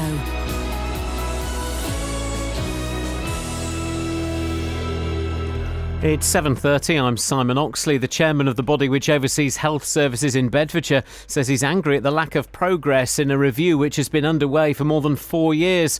The clinical commissioning group says more work is needed to ensure the best possible service for Bedfordshire and Milton Keynes. Around 40 firefighters are tackling a blaze at Bishop Stortford College, which started in the early hours of this morning. Crews were called at around 3 a.m. Mays Green Road, where the college is situated, has been closed. It's believed the blaze started in one of the boarding houses, but there are no reports of any injuries. And the United Nations has imposed sanctions on 4 British nationals, including a man from Buckinghamshire, who have travelled to Syria to join the Islamic State group. 28-year-old Omar Hussein from High Wycombe will be subject to global travel bans and asset freezes. Three Counties Sports. BBC Three Counties Radio. There are League Two matches tonight for Wycombe, Luton and Stevenage. Second-placed Wycombe host Cambridge, with manager Gareth Ainsworth proud of their start. We've worked really hard, and I think you've knocked it on the head where with tight unit. We don't have loads of players that we have to work with. We work hard, so every session we put on, everyone's involved. Everyone knows what's required and what they have to do to play for Wycombe Wanderers. Luton make the long trip to Morecambe, with defender Scott Cuthbert and midfielder Nathan Doyle in contention to return. Striker Jack Marriott is pushing for a starting place after his 2 goals from the bench on Saturday. Here's manager John Still. It's possible, yeah, it's possible, but, it's also important that, he learns, he becomes the player that we want him to become, and not just thrust in when he's still learning some things, so we'll see. I'm not maybe mind up on that, if I'm honest. And Stevenage return to Mansfield, having slipped to 20th in the table. You can hear full commentary on the matches involving Wycombe, Luton and Stevenage in tonight's Three Counties Sport from 7. In the Premier League last night, Everton came from 2-0 down to win 3-2 at West Brom. Tonight the Champions League resumes, with Arsenal at home to Olympiacos and Chelsea away to Porto. London has turned down the chance to stage the opening of the Tour de France in 2017. They had won a bidding process, but Transport for London now says it would not offer value for money. The BBC's Matt Slater says London's decision has annoyed the organisers. They won this bid, this very competitive bid. It was all done very secretly. Edinburgh were interested, Manchester were interested, and about half a dozen German cities were interested too. At the 11th hour, one day before they were supposed to return the contract, they said, no, we can't afford this. ASO are furious. And at the Rugby World Cup, England forward Billy Vunipola will miss the rest of the tournament after being injured against Wales. Nick Easter has been called up as replacement. BBC Three Counties News and Sport. The next full bulletin is at 8. It's coming. Mama, there it put is. the popcorn kernels in the pot. She turned up the heat, now the pot is getting hot. And then those popcorn kernels start to pop, pop, pop, pop, pop, pop, pop, pop, pop.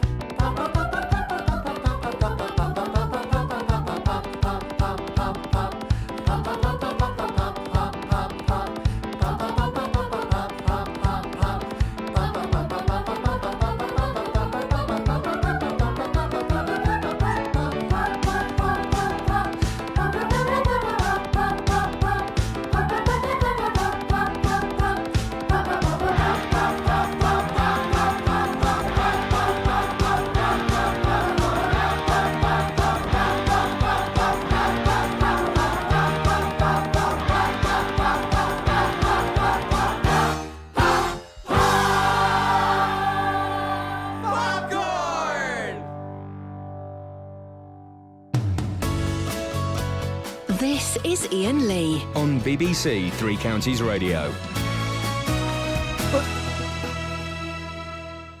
So a sugar daddy is an old rich man that basically keeps a woman. He buys her jewels and furs and pretty diamond rings, and then she does all kinds of things for those. Yeah, and they both know what the arrangement is. Someone's hair is stuck in this desk. How long is it? It's long enough. There we go, it's gone. Yeah, so basically she's a prostitute. Well... Yeah. Aren't all women prostitutes in today's society? Discuss, girls. Well, hang on a minute, we pay the mortgage 50-50, I think, if that anyone... That was how I opened my first ever lecture at the Women's Institute in Theory in Los Angeles last year. Also my last ever lecture at the Women's Institute of Theory in Los Angeles I wonder as well. Why. They when I then took it to the practical level and started offering them $50 bills, it didn't go down very well. Again, that was another complaint I've got, but we'll get there later on. Anyway, so what were we talking about? Yeah, so sugar daddies. It's a weird thing to want to do because you're too old. Well, hang on a unless minute. you went for like a 70-year-old that liked them old. Wow. I'm 38. Exactly. Sugar daddy. I got ID'd the other day. Yeah, only because you were going into the ladies' toilets. Oh, wow. Oh. What did you get ID'd for? Booze. Because, yeah. Stop it. Only by... OK. Oh! No. I want a word with you. I've got a word for you. Yes, I know. Remember last week you phoned me to say that you'd nearly been involved in a car Oh, yeah, crash? I know. I worked it out. Yeah, because you drive wrong. I know. I saw you do it yesterday. I know. You drive wrong. That's not a one. How is that a one-way No, street? but that is a confusing No, it's junction. not. Yeah, it is, No, because it's it is not. one way. It is one way at the top, but It's only at one- the top, it's but there's one- no division line. Yeah, but you drive. Basically, I saw Kath driving. I pulled out too early. She. But the guy did look at me and still try and pull out in front of me. She was driving. You know when you drive to get to the car park here, okay? Yes. You have to drive to get to the car park here. Yes. And at the end of that road going the other way, it becomes one way, but only for a Yes. tiny bit, right? As you're turning left or right. Well, so she's driving out of there yesterday, the whole way on the wrong side of the road. No. It is like that scene in Planes, Trains and Automobiles where the guy's going, "You're gonna Not the whole wind way. up dead." Not the whole way. Whole way. You know it kind of Oh, wides you're at such the a end. liar. No, not the whole way. You rotten liar. Not the whole way. Oh, okay. In case the police are listening. No, but not the whole way. Just as it came to, well, actually, as it came to, the first bit where. Anyway, this is a very in conversation. Yeah, exactly. And I want Anyway, to I out you. realised I'd done it wrong, but the guy looked at me and still pulled out. So Yeah, because you were driving on the wrong side of the road. Yeah, but I right away. Homo erectus. I right away. You didn't. You were on the wrong side of the road. Yeah, but he wasn't on the road. He was pulling in front of me. So How can you have the right of way when you're on the wrong side of the road? Rob's in. Oh, Rob, come on, guys. Can we have serious callers on this? This is Rob. He's serious. Rob's in Marston. Yeah. I wouldn't go with that serious. What have you got for us, Rob? Well, first of all, let's start with theory. Yep.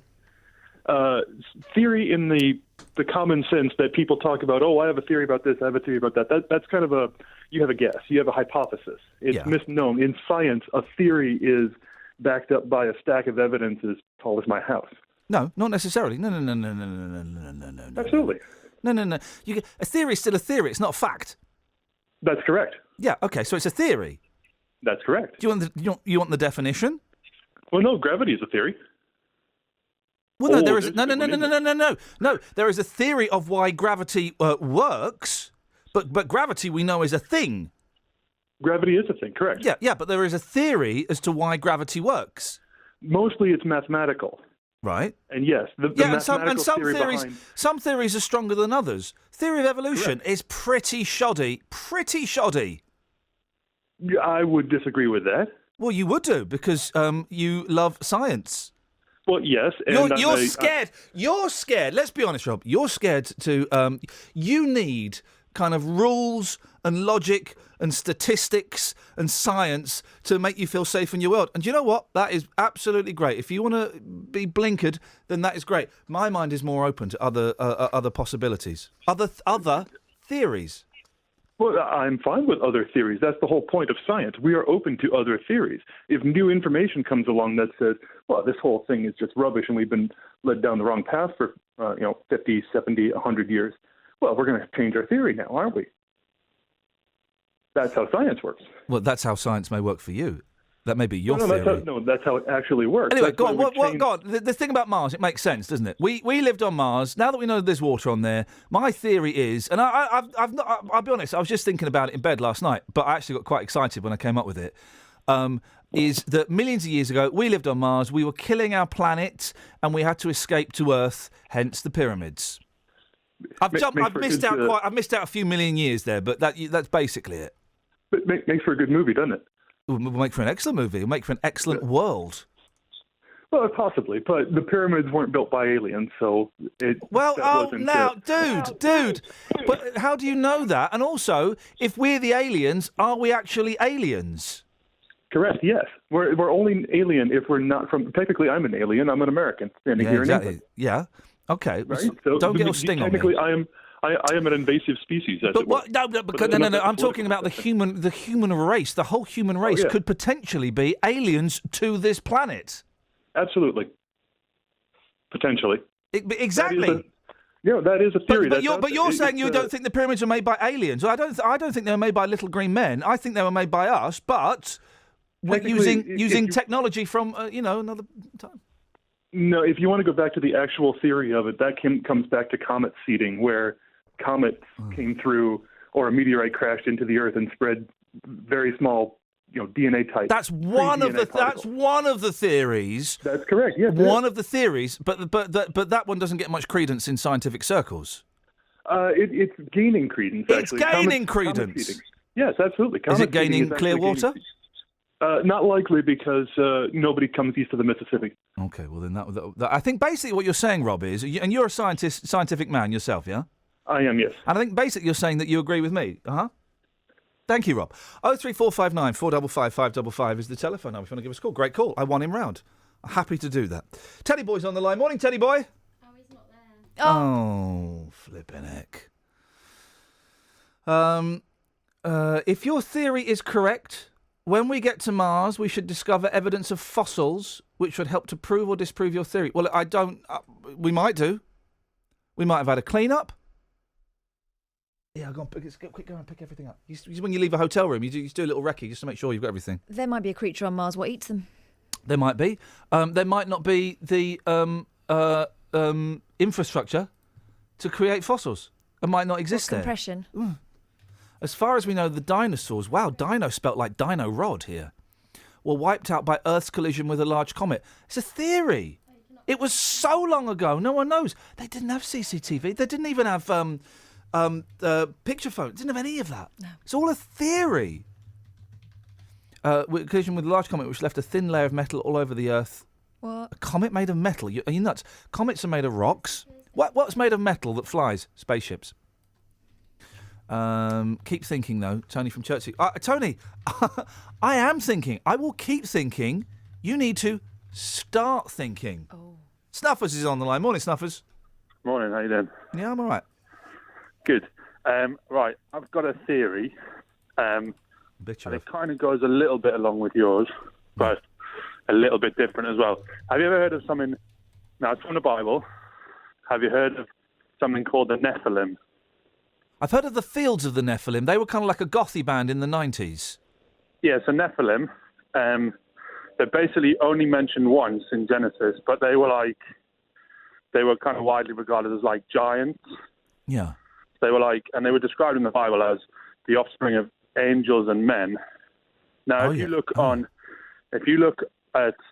type into Google faces in Mars, you'll see these what look like big faces on the. I've seen the faces in Mars. Yeah. Yeah. I've seen that. What if the giants came from Mars, and then the people on Earth killed them? I missed a bit because I'm. Yeah, sure. Why not? I'll have that. Yeah. Yeah. So actually, that was their planet. They tried to come over here and take it over, and then we killed them. So what does it say in the Bible? And I can't believe I just said those words about the Fields of the Nephilim. I mean, it generally says they were pretty good. Everyone went to see them. Yeah. Are you talking about the band? Or are you talking about the Giants? I'm talking about They Might Be Giants. All right, the Giants. So it's only mentioned once, but it's mentioned in Genesis. Yeah. So it says they were the offspring of angels and men, and they were men of great renown. But then because you read a biblical text, but then you need to kind of read a commentary around that, which will kind of give historical context. You have to. I've got to move on, Snuffers. But you're of course with the Bible. We every time I sit down and read the Bible, which I do about every 40 years, I sit there and I have a very, very big bag of salt next to me, and I just keep grabbing handfuls of it and rubbing it into the pages. Snag you, Snuffers. 03459 455 555 is the telephone number. Let's get the Trav. Travel news for beds, cards and bugs. BBC Three Counties Radio. It's very slow on the M40 heading from the Denham roundabout towards the M25. On the M25 itself, it's busy anti-clockwise between junction 24 for Potters Bar and 23 for the A1M now at South Mims. And it's building up on the M1 southbound between junction 10 for Luton Airport and 9 for Redbourne. On the A5 southbound in Caddington, it's looking very slow there. Also approaching the M1 junction 9 for Redbourne from Lynch Hill. And in Bishop Stortford, expect delays. Expected to get busy in the town because Maze Green Road is closed between Haddon Road and Dane Park because of a fire at industrial building near Bishop Stortford College. Samantha Bruff, BBC Three Counties Radio. Thank you, Sammy.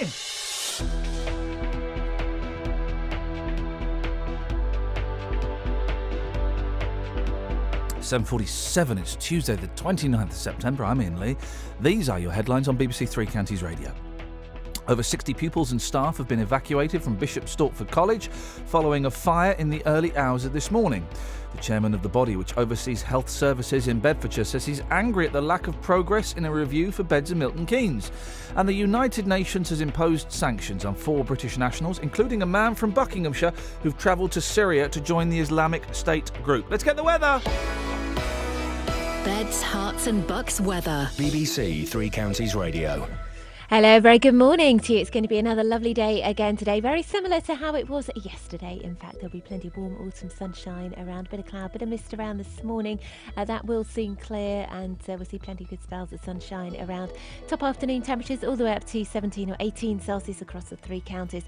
That's 64 in Fahrenheit. There is a fairly brisk easterly wind out there, and that will just take the edge off the temperatures in more exposed spots. So, noticeable breeze, but other than that, a fairly lovely day actually, and the sunshine will last well on into much of this evening. And then overnight tonight we'll see lots of clear skies, around a bit of patchy cloud. The breeze is going to pick up, so I don't think the mist and fog should be too much of an issue overnight tonight. Overnight lows just slipping into single figures again, a fairly chilly start to the day tomorrow. And then tomorrow, because of that breeze, it will just drag in some slightly cooler air, so maybe temperatures not as high, 16 or 17 Celsius, but still another lovely day, lots more sunshine to come. The breeze easing down on Thursday. It's really spot the difference between the next few days. It's going to be remarkably similar, but lighter winds on Thursday, more sunshine to come on Friday, dry and settled too for the weekend, but probably a little bit cloudier. That's the forecast. Get more from BBC Three Counties Radio online by liking our Facebook page. Take part in our conversations, including what we talk about every afternoon. Well, it's kind of how most taxes work. So most taxes work that, on the first bit you pay no tax, on the next bit you pay basic rate tax, on the next bit you pay 40%, then 45%. See pictures and videos you won't get anywhere else. What we're going to do today is take you around for a lap of the Silverstone Grand Prix circuit, all 3.66 miles, which will be used for this year's British Grand Prix. Get more from BBC Three Counties Radio online by liking our Facebook page at facebook.com/BBC3CR. Oh, baby. Oh, baby, how was I supposed to know that my idea is actually brilliant? Which one? So I just Googled, did humans come from Mars? First thing that comes up, BBC News website, BBC Science website. Yeah, but they write all sorts these days. No. BBC News, August 2013, Earth life may have come from Mars. Kiss my chuddies. Says who? Science. Says who? Life may have started on Mars before arriving on Earth. A major scientific conference has heard. May have. New research. Oh, you can all listen. Ian's talking rubbish. Ian's trying to fill in because he's not good. It's actual science fact. New research supports an idea that the red planet was a better... I came up with my ideas independently. This is now backing me up.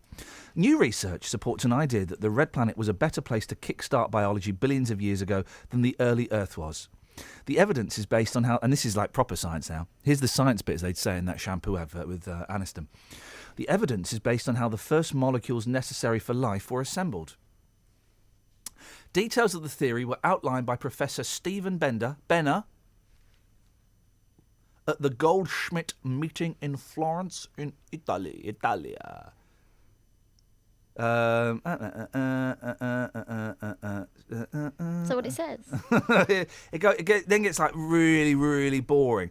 The minerals most effective at templating RNA, which is important in creating life, would have dissolved in the oceans of the early Earth, but would have been more abundant on Mars, according to Professor Benner.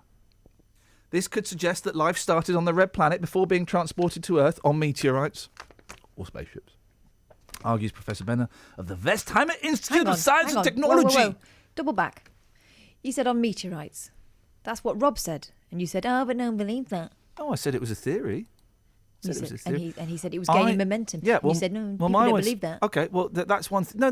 You're talking about spaceships. Yeah, this is where I separate my theory from Professor Benner, is I think we stayed on Mars a bit longer and we made spaceships. There's a book about it, Chariot of the Gods. Go read that.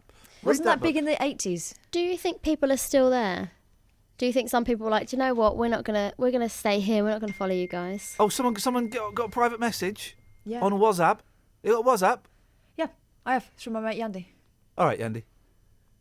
No, I don't, Kelly. I think it's a ridiculous idea. Okay. But thanks for that. The evidence seems to be... Oh, this is brilliant. Thank you. God bless you, Professor Benner.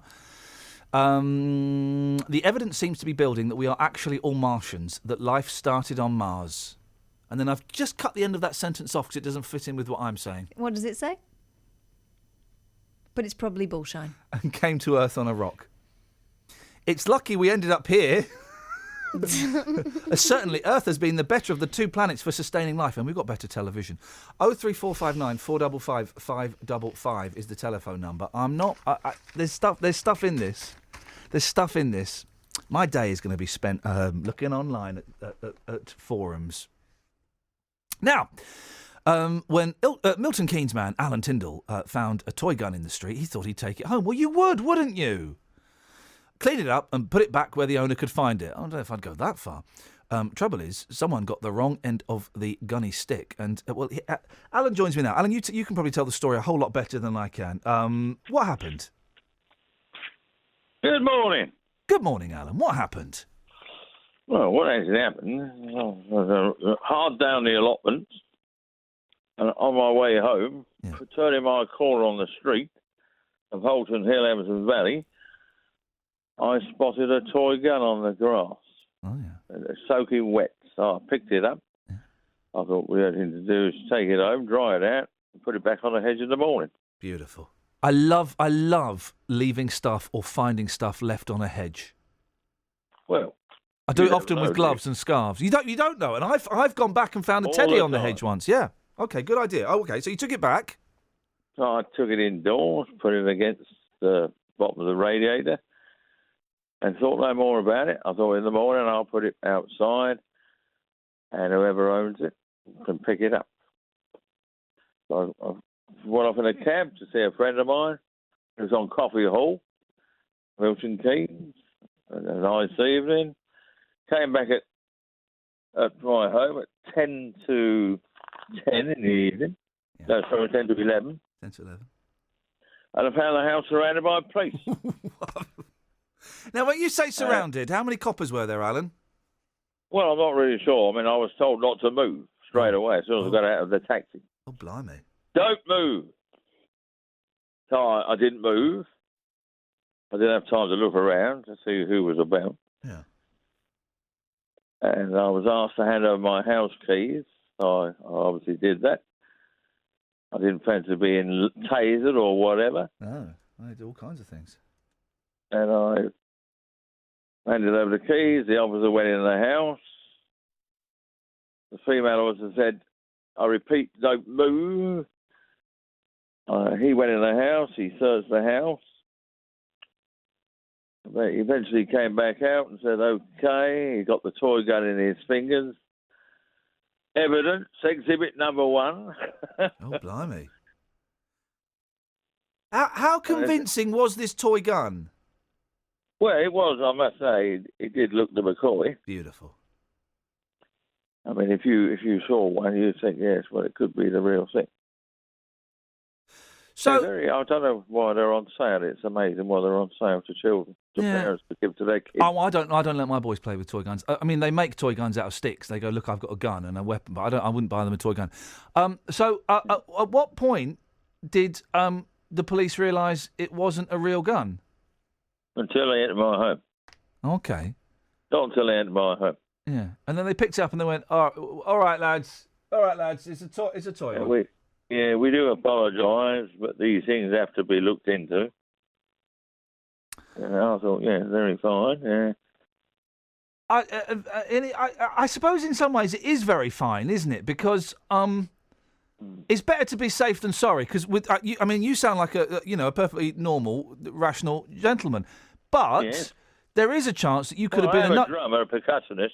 Oh, well, in that case, they were right to bust in then. You drummers are nuts. And you say you turned up at 10 to 11. I bet you're supposed to turn up at 9:30. It's a drumming joke, guys. But you could have been a nut job, couldn't you? You could have been a fruitcake. And so can you kind of see that they may have been a little bit heavy-handed, but perhaps best to err on the side of caution? Yes. Yeah. But, I'm still bewildered. I can tell. As to the response for picking up a toy gun. Who grassed you up, do you think? Well, I know who grassed me up. Well, don't mention any names. Is it someone who's got a grudge against you? Yes, it's a drug dealer. This story's taken a very dark turn. Why has he got a... Wow, but why has he got... hang on a minute. You know it was... Why... And he's a neighbour, is he? He's a neighbour, yeah. Okay. Why would a drug dealer have a grudge against a drummer? I would have thought you two guys... No, well, the reason he's got a grudge against me is because I don't like what he's doing. No, good for you. Good for you. Hey, what kind of music do you play, Alan? Rock, blues, jazz. Beautiful. You in a band at the moment? No, I'm basically retired. I play for charity now and again. Yeah. What's your favourite song to really kind of get going on the drums? Favourite song? Yeah, for you to play. Oh, for me to play, Wipeout. Oh, really? The Safaris? Oh, the Safaris. Oh, well, that's a tricky one to play. That's a fiddly one. Yeah, I can still do it. Oh, good for you. I'm out of breath at the end, though. That's all drums. That's all paradiddles and whatnots. Yes, triplets, flams. Triplets and flams. Oh, well, listen, Alan, bless you, and I really appreciate you coming on. You're all right, though. It's not scarred you or anything. Sorry? This hasn't put you off, going to the allotment or the police or anything, has it? No, but Good. I'm just warning people, people out there. Yeah. Be careful what you pick up when you're walking home. So, well, there's a lesson for all of us. Especially dog shit. No, thank you very much indeed, ladies and gentlemen. There we go. You know what I have to do now, and I have to do it, but none of us want to, but I have to. Apologies for the language there from our individualistic elderly drummer. If you've got young ears in the car, I'm sorry, I never mean to offend with any bad language or anything like that. Well, there was an average story told brilliantly by what I like to call a character. Can we get him? Can we get him in one day to play Wipeout by the Safaris on the drums? Because that is a flipping tough song to play. Yep. Careful what you pick up, guys. Oh, and don't annoy your drug dealing neighbour as well. Travel news for beds, cards and bugs. BBC Three Counties Radio. In Bishop Stortford, Maze Green Road's closed in both directions between Haddon Road and Dane Park. That's past the Bishop Stortford College. That's because of a fire at an industrial unit. On the A5 southbound, it's slow from Lynch Hill towards the M1 Junction 9 for Redbourne, and it's slow southbound on the M1 from Junction 10 for Luton Airport to 9 for Redbourne. On the M25, it's busy anti-clockwise between Junction 24 for Potters Bar and 23 for the A1M. Samantha Bruff, BBC Three Counties Radio. Thank you, Samantha. Oh. Wise words, guys. Be careful what you pick up on your way home from the allotment, all right? Local and vocal across beds, hearts and bucks. This is BBC Three Counties Radio.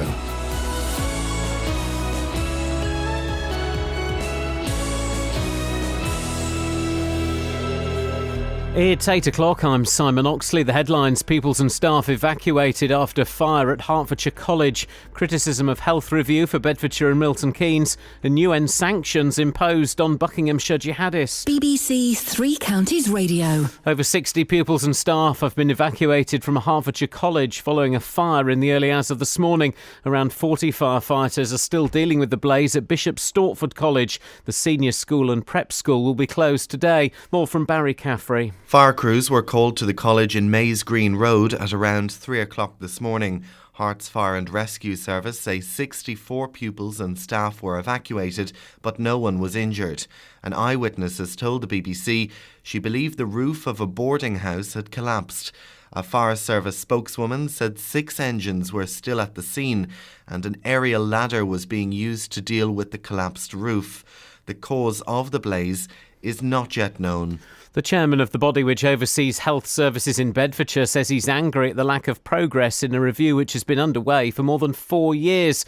The clinical commissioning group says more work is needed to ensure the best possible service for Bedfordshire and Milton Keynes. But John Mingay from the scrutiny committee says they are increasingly frustrated by the money that's being spent. We heard today they're employing some consultants now. What's that going to cost? We asked the question. It wasn't answered. How much is this review costing? It wasn't answered. The Healthier Together programme before cost £2.2 million. So what's this one, which has gone on for longer than that, going to cost the public? And at a time of difficulty, to say the least, in the health service financially. The United Nations has imposed sanctions on 4 British nationals, including a man from Buckinghamshire who have travelled to Syria to join the Islamic State group. 28-year-old Omar Hussein from High Wycombe is among the men and women who will be subject to global travel bans and asset freezes. Carol Walker is in New York. A government official said the Prime Minister believed the sanctions were a powerful tool, sending a clear deterrent message to those thinking of going to join IS extremists. It's the first time for 10 years that Britain has requested UN sanctions against its own citizens, and it's considering whether to add more names in future.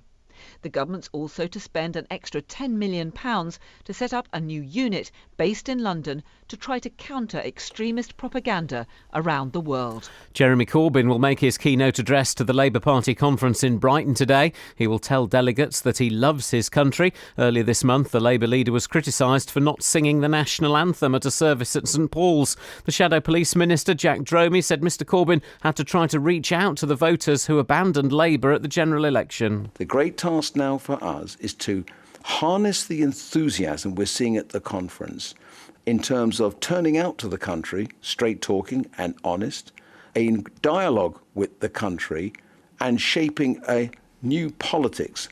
In sport, there are League Two matches tonight for Wycombe, Luton and Stevenage. Second-placed Wycombe host Cambridge. Luton make the long trip to Morecambe. Stevenage are at home to Mansfield.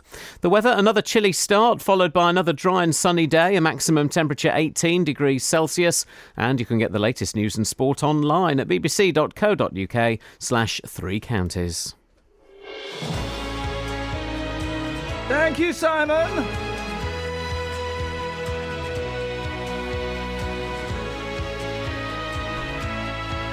We're still recovering. Recovering, I think, is the correct word from from our last guest. If you've just tuned in, boy, oh boy, oh boy. We've got to get that guy back at some point.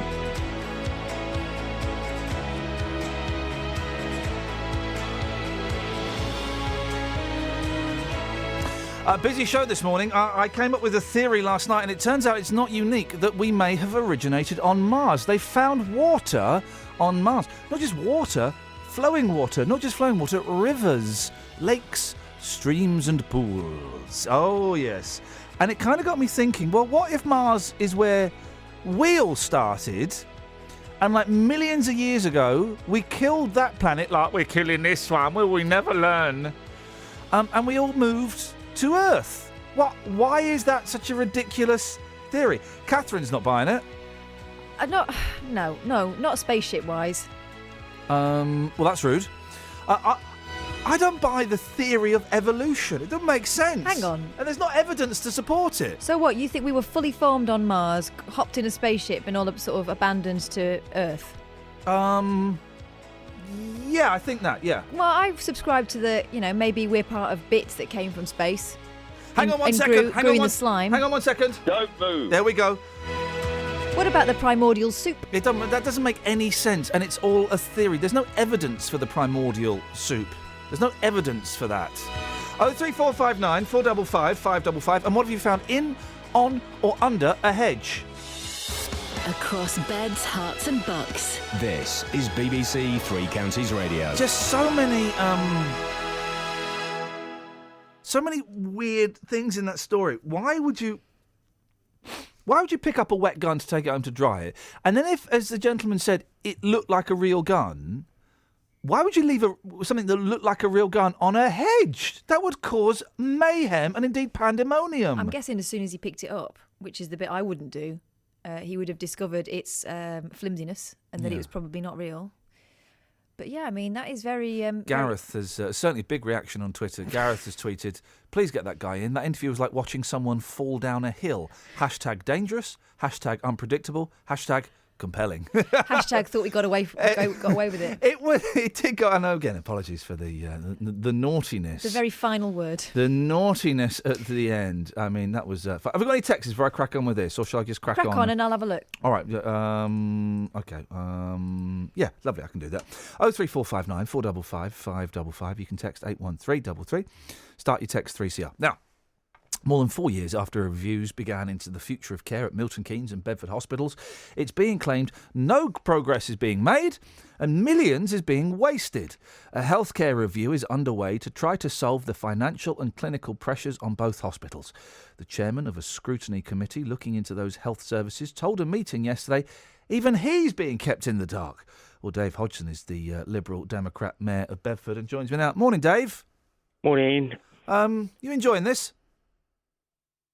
What, your comments about outer space or the hospital bit? Well, we can get to that former, later on. Yes, the latter, no. This is dragging on and on and on, and as we've heard, is costing millions. Yeah, I mean, we're over 5.4 million now. Wow. It's over 4 years, and it appears to be no new ideas and sort of no innovation, just cuts. And I think, as John Mingo said earlier on, the Bedford Hospital staff deserve huge credit for maintaining the standards. They're actually improving standards during all this time of uncertainty, unnecessary uncertainty that is placed over the hospital. And really, time we got on and gave them some certainty, got rid of some of the stupid ideas in the proposals. As I say, it's 4 years is just way too long, and 5.4 million is way too much money. That's the thing. The 5.4 million quid, I can't even begin to comprehend how they've spent. I mean, yes, I've seen lots of graphs and pie charts and bar graphs, and I remember the grid that we had last year, where if you pick option A and option 3, then option B and option 6 and 7. It was just someone just make a decision. Yeah, and the stupid point is that the connection between Milton Keynes and Bedford hospitals and the sort of the health economy, we look far more to the east, towards the Lister, towards Addenbrooke's, and the work that Bedford Hospital is doing, engaging with people like Moorfield for eye clinics and Addenbrooke's and other hospitals, great. Why not continue those and develop those rather than trying to put two hospitals together in the same sort of group to consider what's happening, when really there isn't any connectivity? I mean, the letter that the chief executive of the hospital wrote to the last review said that only 1% of the income comes from Milton Keynes sort of area, and only 1% of Milton Keynes' income comes from the Bedford area. There is no connectivity. We should be dealing with them separately.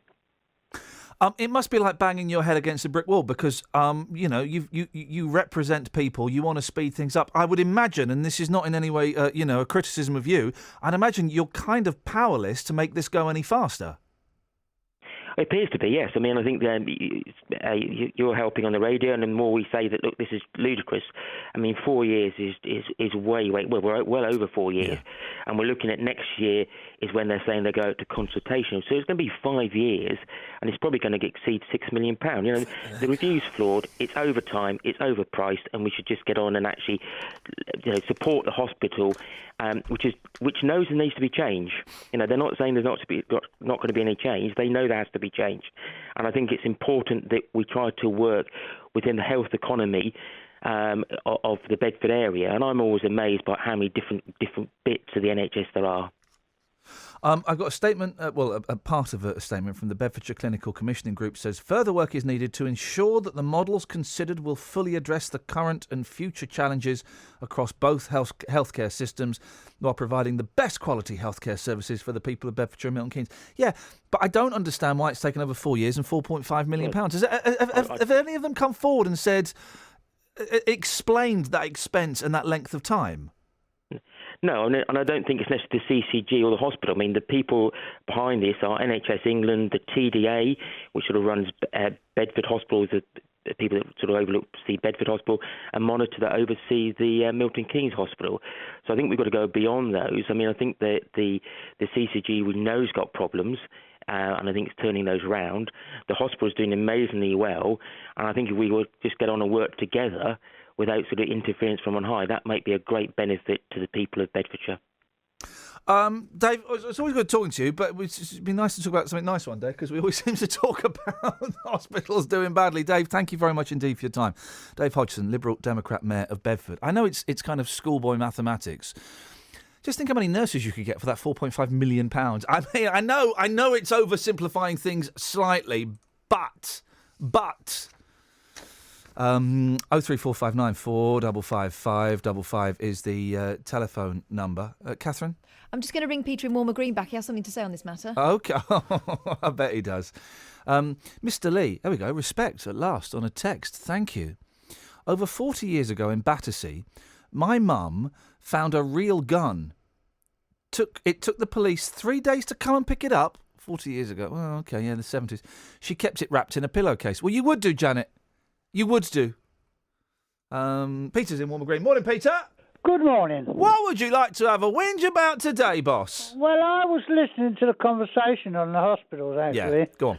And when you ring-fence money for anything, really, then that money that you've ring-fenced is for what you've ring-fenced it for. Now, if you add additional bits and pieces to the service, that should be extra money. Yeah. You can't ring-fence money and use it for some other purposes. Well, then the fence has a gap in it.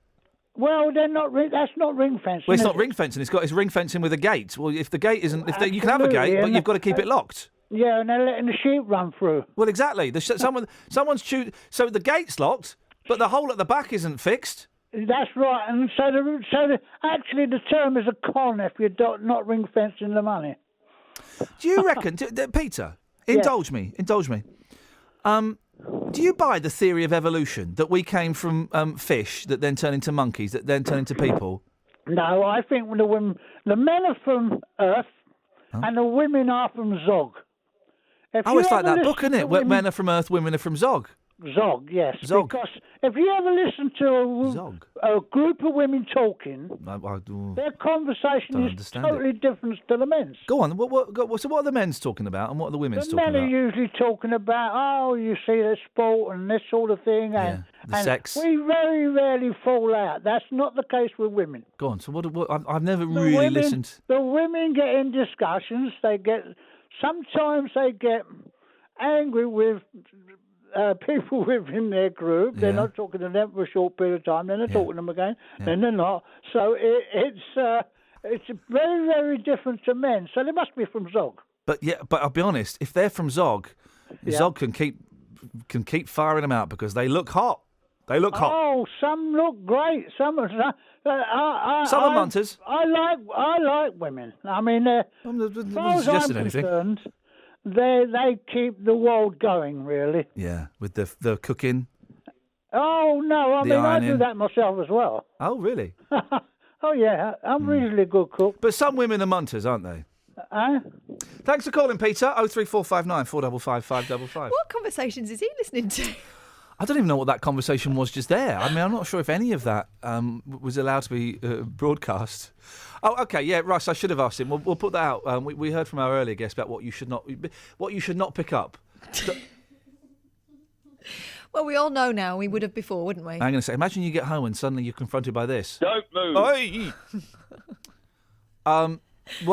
We can put that out there as well, dear listener. We'll have. I tell you what, we'll have a little run through the topics after we've had some travel.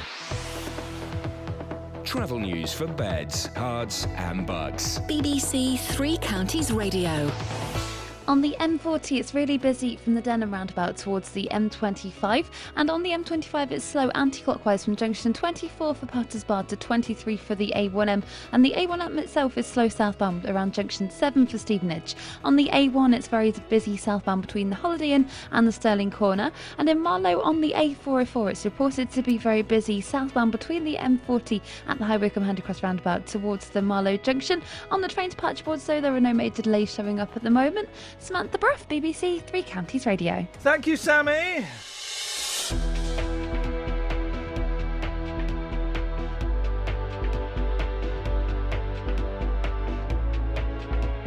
Right, where are we now? 8:16, Tuesday, the 29th of September. I'm Iain Lee. These are your headlines on BBC Three Counties Radio.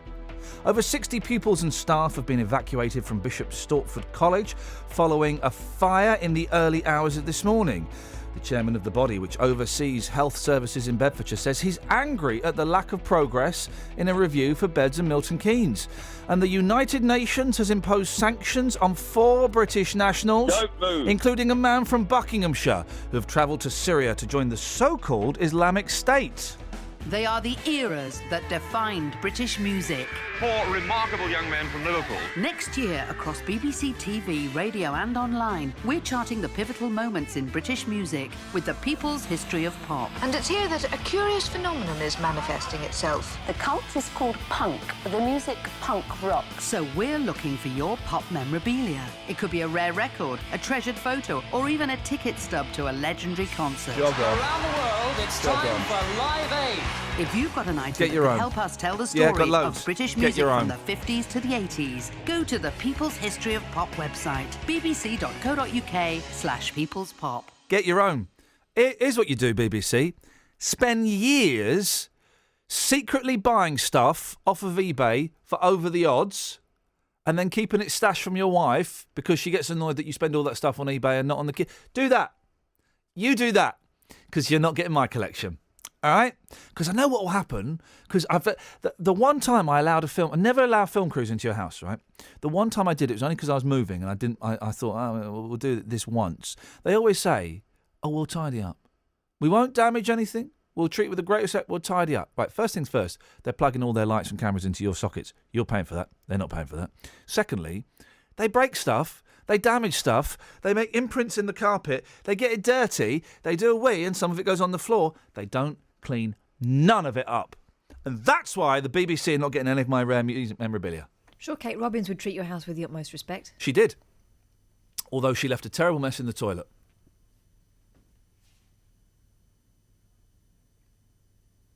So that's that sorted. I don't think a film crew have ever asked to come in my house. So I'm Have you not been on Come Dine With Me? Nope. I wouldn't go on that. You know why? Shoes on the bed. I'm not having people I don't know lolling about in my bedroom. Here's the thing with Come Dine With Me. The shoes on. You can tell them where to go. Literally. You say, you're not going... They said, can we film in your bedroom, Iain? No. Oh, I'll go on. They went, oh, go on. I went, no. They actually said, I'll go on. Yeah, I'll go on. I said, no, you can film in the living room, dining room, the kitchen, and I tell you what, the spare room at the back, which we call the office, we can go in there, and that's where everyone's going to do their little... I didn't like the way that... Didn't like his hummus. Oh, I thought What the hummus... did you cook, actually? Hummus. I did cook hummus. I know. I made a mistake. The mistake was I did... it doesn't matter. I flipping hated that week. It was the one week when I just thought it was not worth the money. I got paid a lot of money for it. It was flipping awful. I hated it, and they lied. Why? I mean, apart from the money, why Hi. did you do it? Because you had to be nice to people you don't know. I'll tell you why. You're quite socially awkward. I'll tell you why. There were 2 reasons, right? Jodie Marsh. No, well, I didn't know it was in it. Didn't know it was in it. If I'd known Opic was in it, I wouldn't have flipping done it. Got right on my week. Who else was it? It was Debbie McGee. I didn't ask her. I just couldn't ask her. Although she told me some very sexy stories, I couldn't ask her about that one. Jodie Marsh and Opic. Good bunch. The reason I did it right is because at the time I was struggling to get TV work, and I made up in my head I was perceived as being a little bit arch and a little bit nasty. And I thought, I'll go on there and I'll present the softer side of Iain Lee.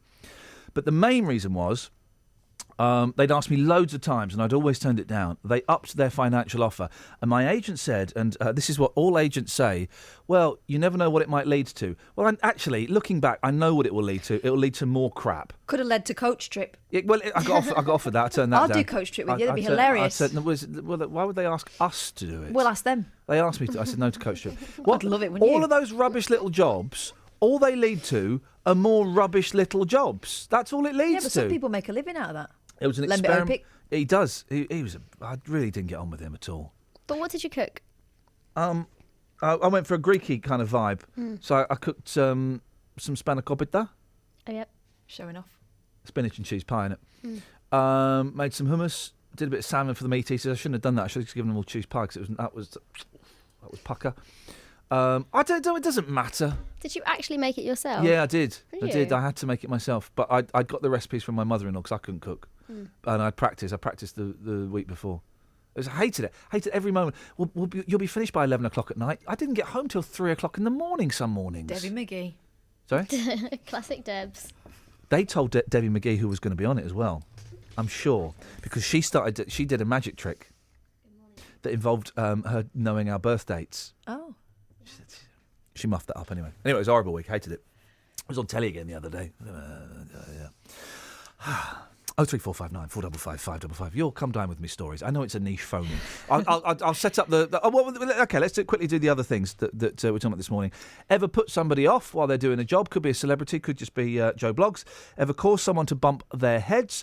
Ever found anything in, on or under a hedge? Not the obvious stuff from the 70s. Well, we've got that one suggestion there from James in Aylesbury. And it's true. I found loads. Why was that? Was that like a... I don't know, but in the 70s and the 80s for me, I found loads of those magazines. In the hedges? Is that why they call it the Bush Telegraph?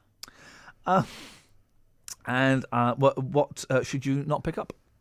03459 455 555. Speaking of picking up, have a listen to this story. A Luton woman has been sentenced to 5 years for conning men she met on dating websites to the tune of £500,000. Maria Nistor was living with her partner and daughter when she targeted older men online, convincing them to offer financial help with situations that turned out to be totally fictional. She told them two main lies. One, that her father had died back in Romania and she needed money. And the other lie was her ex-partner had given her a house and she needed help with the tax. Three men ended up giving her over £100,000 each. Well, George Kidd is the CEO of the Online Dating Association. Morning, George. Good morning. Ian, hello. Yeah, well, now, one of these sites, sugardaddy.com, that sugar daddy is an older man who gives money to a younger woman. So, I mean, should these blokes have known better? At one level, yes. At another level, no. I think when I got involved with the dating industry and helping them set up this trade association a couple of years ago, my first reaction was, how bloody stupid were you? What were you thinking? But you know, there aren't that many of these cases. But when you see them, they're ugly, they're horrible, and the people doing it, I hate to say it in quite this way, are good at what they do. You know, they are professional at being fraudsters, and you know, so people can be foolish without being utterly stupid. Yeah, you're right. I think it's too easy to say that these gentlemen were stupid. It's caused a lot of damage and a lot of heartache to them. How do these scammers work then? I guess they're promising them what? Love and sex? Well, I think most of them, well, everybody's going to be different, I think. But often, I mean, and I start with, it's not that often, but mostly slow burn. I think it's about get to know people, get inside their heads, get to win some kind of trust and attachment. And then, in this case, by the sound of it, you start to unfold the story about the sick dad or the money or whatever it is. George, I don't know if you've moved. You've just this second gone a little bit muffled. I don't know if you How's put. that? Can you hear me now? That's much better. Thank you. Go on, carry on. All right, I'll stand very still. I'm not in the toilet or under a bush. Good. Do not move. Go on. So in that sense, it might be that slow kind of effort to win your kind of confidence before you start to sap people in for money. And what we'd be saying and what the companies would be saying, I'm not involved with sugardaddies.com, is always, however long it is, you know, you think with your head as well as your heart. You never, ever, ever give money to people. It's you know, you went online for something. It may have been sex, it may have been friendship, it may have been romance, you may have wanted, you know, marriage. but you didn't go on there to start funding people's lifestyles. So you just never, ever, ever. And the moment the issue comes up, you disconnect, you report, you walk away. Is there anything that the dating websites can do? I mean, how much responsibility do the dating websites have to protect their clients on both sides of the exchange? I think a share is the answer, and I think that there's a reason why it has to be a share, because if the dating companies were to say, you know what, trust us, we will absolutely do everything that would conceivably be done to make sure that you are safe, end of. You know, it can't. You go on a date or you engage with people, it's not possible. And if they were to start to say to individuals, to the users, don't even think, just trust us, off you go, get drunk, hand over your wallet, you know, you're good for this fella or this woman, nothing to worry about. That would be just so irresponsible, and it's not the real world. So it's a combination of the dating companies looking at the profiles, looking at the messaging, setting up secure internet so that people can chat online. Don't go offline, don't give them your number, don't give your private email addresses. Use the facilities that they give you to do it safe. They'll have report lines. They're engaged, as I am, with sort of action fraud to make sure that these people, you know, don't slip off. And use that environment, but use it in a heads-up kind of way. You know, we all still have a responsibility for you know, our own behaviours. And that's it. We are kind of. I mean, it sounds like common sense, but if you are, if you are looking for sex or love, which I guess, as we said, the two kind of driving forces, you are kind of, by definition, making yourself a little bit vulnerable. We want to believe people, don't we? We want to trust that hot woman or that hot guy that's saying, "Look, I love you. You couldn't just lend us a few quid." We want to believe that they're being honest and open with us. I think you've got to be right, but I think if I walk into whatever News or Weatherstones tonight and I see somebody hot, I don't think they're going to instantly tell me they love me, and I don't think they're instantly going to ask me for £5,000. I think the warning signs are there. You shouldn't be any more reckless online than you would be offline. George, I'm going to let you go because the excellent points well made. It was just getting a little bit muffled again towards the end. I suggest you invest in a new telephone. But thank you, George. I appreciate that. George Kidd, CEO of the Online Dating Association. And it's true though, isn't it? I guess that some people are more open when they're online than they are when you meet someone in a bar. Has anyone ever actually picked up someone in a bar? Does that ever happen? Do you like the One Show? Exactly. Of course, being the classic. Had me at Do You Like the One Show? Yeah. Did he have you? No, he didn't have me at all. He had me laughing. Okay. And then I told him I didn't. It would be easy to go, well, these blokes are idiots and these blokes are Hang plums. on. I wonder whether it's a generational thing, right? Because these guys were in their 50s and 60s. They're not people who've grown up online. I think maybe a 20-year-old would be more... No. Yeah. They're in their 50s. 50s and 60s. Yeah, those guys grew up listening to The Who. Yeah, my dad doesn't dare do a download in case it ruins his computer. Do you know what I mean? If it's an update, oh no, I'm not pressing that. It'll wipe my computer. Some of them. Some. I wonder how many she targeted and how many... 4 came through for her, didn't they? Oh, yeah, you've got... there's got to be a scattergun approach and you fire at loads of them. I would have thought... I don't know, maybe she was hot. She's not. Okay. I didn't fancy her. Okay, well then I don't think you were her target audience. 03459 455 Travel News the Counties Radio. Travel news for beds, cards and bugs. BBC Three Counties Radio.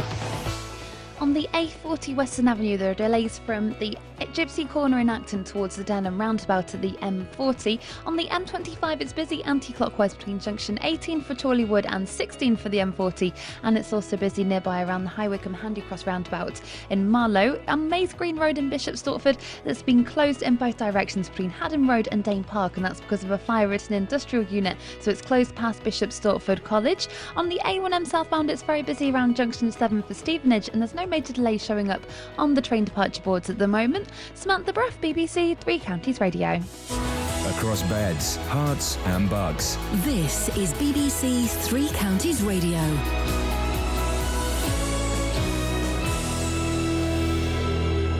It's 8:30. I'm Simon Oxley. Over 60 pupils and staff have been evacuated from Bishop Stortford College following a fire in the early hours of this morning. Around 40 firefighters are still dealing with the blaze. The senior school and prep school will be closed today. The chairman of the body, which oversees health services in Bedfordshire, says he's angry at the lack of progress in a review for Beds and Milton Keynes.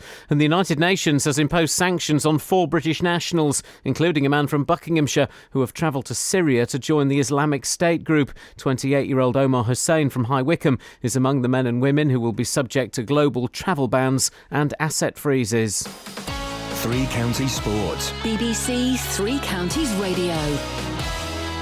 There are League 2 matches tonight for Wycombe, Luton and Stevenage. Second-placed Wycombe host Cambridge. Luton make the long trip to Morecambe with defender Scott Cuthbert and midfielder Nathan Doyle in contention to return. Striker Jack Marriott is pushing for a starting place after his 2 goals from the bench on Saturday. Here's manager John Still. It's possible, it's possible, but, it's also important that, he learns, he becomes the player that we want him to become, and not just thrust in when he's still learning some things, so we'll see. I've not made my mind up on that, if I'm honest. And Stevenage are at home to Mansfield, having slipped to 20th in the table. Here's manager Teddy Sheringham. We're still early season. We're still, as I've said earlier, but we're learning about what's going on. We've got a massive game at home on Tuesday, and then a bigger one on Saturday. It will be after Tuesdays, so we need to pick ourselves up and dust ourselves down and be ready for Tuesday. And you can hear full commentary on the matches involving Wycombe, Luton and Stevenage in tonight's 3 Counties Sport from 7.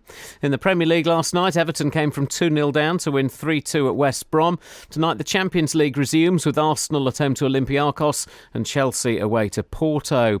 At the Rugby World Cup, England forward Billy Vunipola will miss the rest of the tournament after being injured against Wales. Nick Easter has been called up as replacement ahead of Saturday's must-win game against Australia. Yeah, coming to camp, there's a real positive vibe. Guys just looking forward to the biggest week of their lives, which it is. It's knockout rugby from now on. And London has turned down the chance to stage the opening of the Tour de France in 2017. They had won a bidding process, but Transport for London now says it would not offer value for money. BBC 3 Counties News and Sport, the next full bulletin at 9. Well, I'm not the kind to kiss and tell, but I've been seen with fire up. I've never been with anything less than a 9. So fine, I've been on fire with Sally Field, gone past with a girl named Bo, but somehow they just don't end up as mine. It's a death-defying life I lead. I take my chances. I die for living in the movies and TV. But the hardest thing I ever do is watch my leading ladies kiss some other guy while I'm bandaging my knee. I might fall from a tall building, I might roll a brand new car, 'cause I'm the unknown stuntman that made Redford such a star.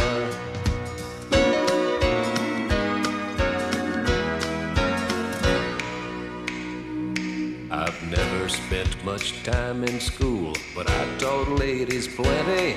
It's true, I hire my body out for pay. Hey, hey, I've gotten burned over Cheryl Teague's, blown up for Raquel Welch. But when I wind up in the hay, it's only hay.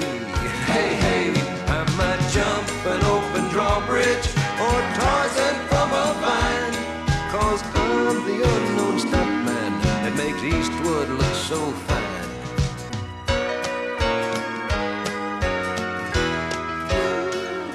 Chris in Milton Keynes is getting dogged down by what he thinks he knows. He doesn't know nothing. I think it looks quite reasonable. It does. It looks really reasonable, but he don't know nothing. A theory in science holds a lot more weight than you think. Gravity is just a theory. There is an abundance of evidence for evolution. He then explains it. It's observable in things that reproduce very quickly, like bacteria for a start. What that shows you is that bacteria changes. Okay, right, yeah, fine, fair enough, brilliant, yeah. Don't explain how we evolved from Neanderthal man. It doesn't. What that shows you is, that bacteria's changing. Okay, and sorry, how does that affect me? Oh, it doesn't. Have that. contrary to what you said, humans did not evolve from monkeys. We evolved from a more primitive species of ape. And in fact, we are one of 3 species of great ape on Earth today. That's a theory, Chris. Name the other 2. Bill Oddie. Oh, I can't think of any other apes out there. It'll come to me. It'll come to me. You know Oh, Beefy Botham. You know the difference between an ape and a monkey, right? A smaller winkled ape. Sorry? Huh? Oh, I don't want to. No. Don't go there again. Internet. You know the difference between a monkey and an ape? No. Tails. Kelly was right. Tails. We didn't hear Kelly say tails, so you could have got full credit for that. No, but I'm not going to take it. She knows She knows a lot about animals today. First the giraffes. Now the monkeys. Unbelievable. I'm an animalist. Isn't it though? Eh? David Jacobs. Right. But Chris, what you're saying, it's interesting, but I don't see how the bacteria thing is connected to evolution from primitive apes. There's no connection. It's a theory. It's a nice theory. It's a nice idea. Best one you've got at the moment, guys. Best one you've got. I'm working on my own ones. My brain is like up here today. So I'm working on new stuff. Your brain's talking about Martians building spaceships to evade a dying planet. Yeah, it's exactly that. I've not used the word invade. And evade. Okay, yeah, sure, right, fine. To leave a dying planet. Yeah. But they didn't have the foresight to write stuff down. But they did, but using old technology. All right, I'll tell you what, Catherine. Well, you probably will be able to do this because you're sad case. But pretend you're like Joe Blow from Kokomo, right? I know what, Catherine. Here's all the information. Here's all the information about my peoples, my civilization, my technology, and how I came here. Would you like it? No, just the important stuff that's about survival. Stop being dependent. Would you like all the information about us, about my peoples? Go on then. Yeah, it's on a floppy disk. All right. Well, I'll find it out. I'll find out a way of doing it. How? National Museum of Computing, innit? All right, a mini disc. Okay, I've got one at home. I knew you would. That's why I went to a floppy disk. But the thing is, imagine a floppy disk, but like what that will be like in a million years' time. They think of this stuff. If they're clever enough to work out spaceships, they can think of a way that is not going to become obsolete. Oh, okay. Maybe they did leave it, but nobody knows where it is. No, yet. they've left it. They've left us the information. We just don't know how to decode it. Look at the dollar bill. You have got to stop looking at documentaries on YouTube. The reason they're on YouTube is because the real broadcasters will not allow that information to be used. Because it's bullshine. Look at the dollar bill. Look at the imagery inside the pyramids. Look at all kinds of. You really are a very silly man. I don't know if you've tried to decode the Bible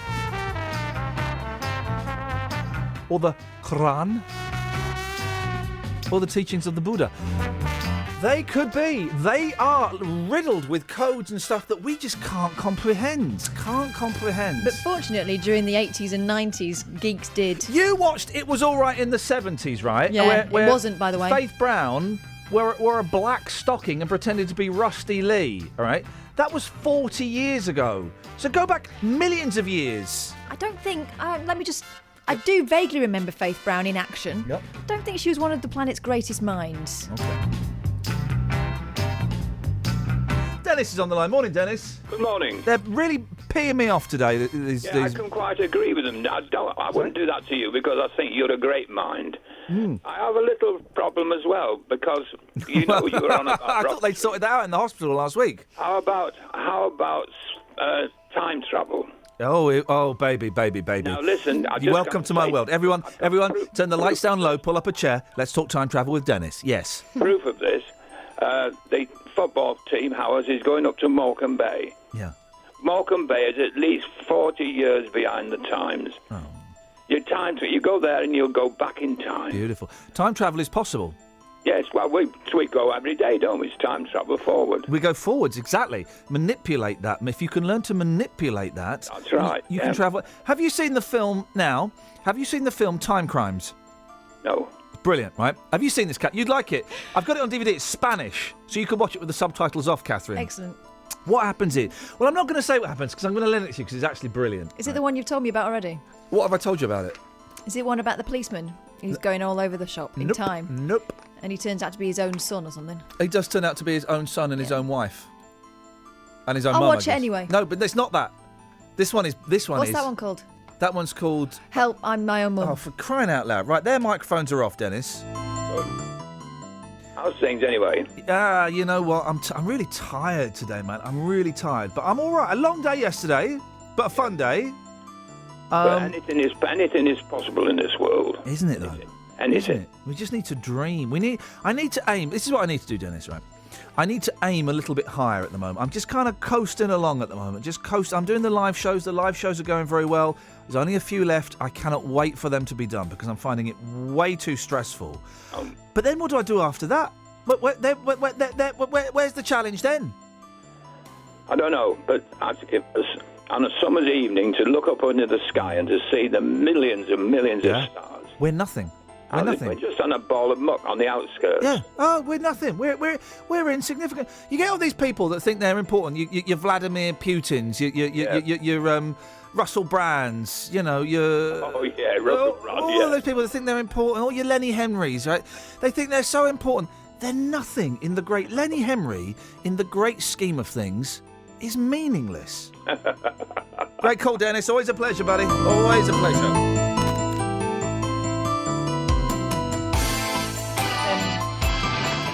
Sorry? Just saying, there's someone posing as me on Tinterweb. Well, they're not doing anything, though, are they? They're not yet, but I'm a bit worried about what they might. Nah, don't worry about it. They're idiots. Don't worry about those idiots. If they start, I know what I'm going to do. Let's not even have this conversation on air because they're now thinking, ding, the little lights just I don't think gone they're a real person. I think they're a bot. A bot? Oh, I'd love to see your bot online. Seen it. 03459 455 555 is the telephone number if you want to give us a call. You're more than welcome. So Wayne, there's this documentary. Say documentary. They don't make documentaries anymore. They just make reality programs where they follow people around and have a look. There's what's being billed as a. Sorry, oh, that was quick. Documentary about Wayne Rooney, the football. It's going to be fascinating, isn't it? The elderly prostitute-loving Wayne Rooney. Well, what it is. It basically the revelation is that he loves his wife, and I like Colleen. Is that her name? Yeah. I think she's. Turns out he does too. I think she's because she gets a lot of flack. I think she's quite attractive. I think she's like nice. She's normal. She's normal. A lot of that flack is from people who are jealous. She's like the good-looking girl you'd see at a bus stop on the way to go and work at Topshop, and she's got lucky. Well, I mean. His hair is a mystery. I mean, I think they've done a very good job on that. He's done no, it's wearing away. Is it? Because he's had what do they call those plugs? Plugs, hair plugs. Thank you for hair plugs, Kelly, because I was going to go the other way. He's had hair plugs in, but now in the picture, it looks like he's got a comb over with hair plugs. Oh. Hope he kept the receipt. Just go bold. Anyway, the revelation is that he writes poetry about his missus. Oh, that's useful. He doesn't have any of the. Where's she from? Croxteth. There was a young lady from Croxteth.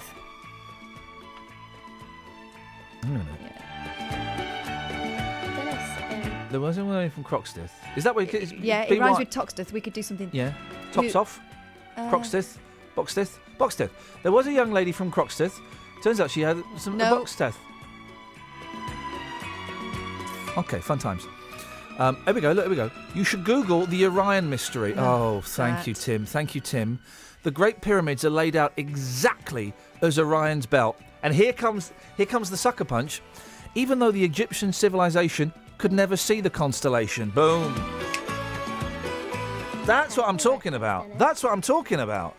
There is more listen, I'm just a guy. I'm just a guy, a very successful television and radio broadcaster who's seen better days. I'm just a guy.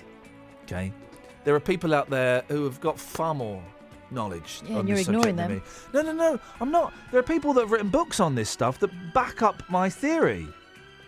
But what I don't like, Catherine, I listen to your stories. I mean, I do the listening phase. And I would never dismiss a theory that you had outright as being... You always dismiss my theories. What are you talking about? Well, you never even come up with your own theory. I told you... Come up with your own theory that isn't rude about people that work here. All right, give me a minute. Now, that makes it tougher, doesn't it? 03459 455 555. The point I was making about Wayne Rooney is, why would anyone want to watch that? I mean, really?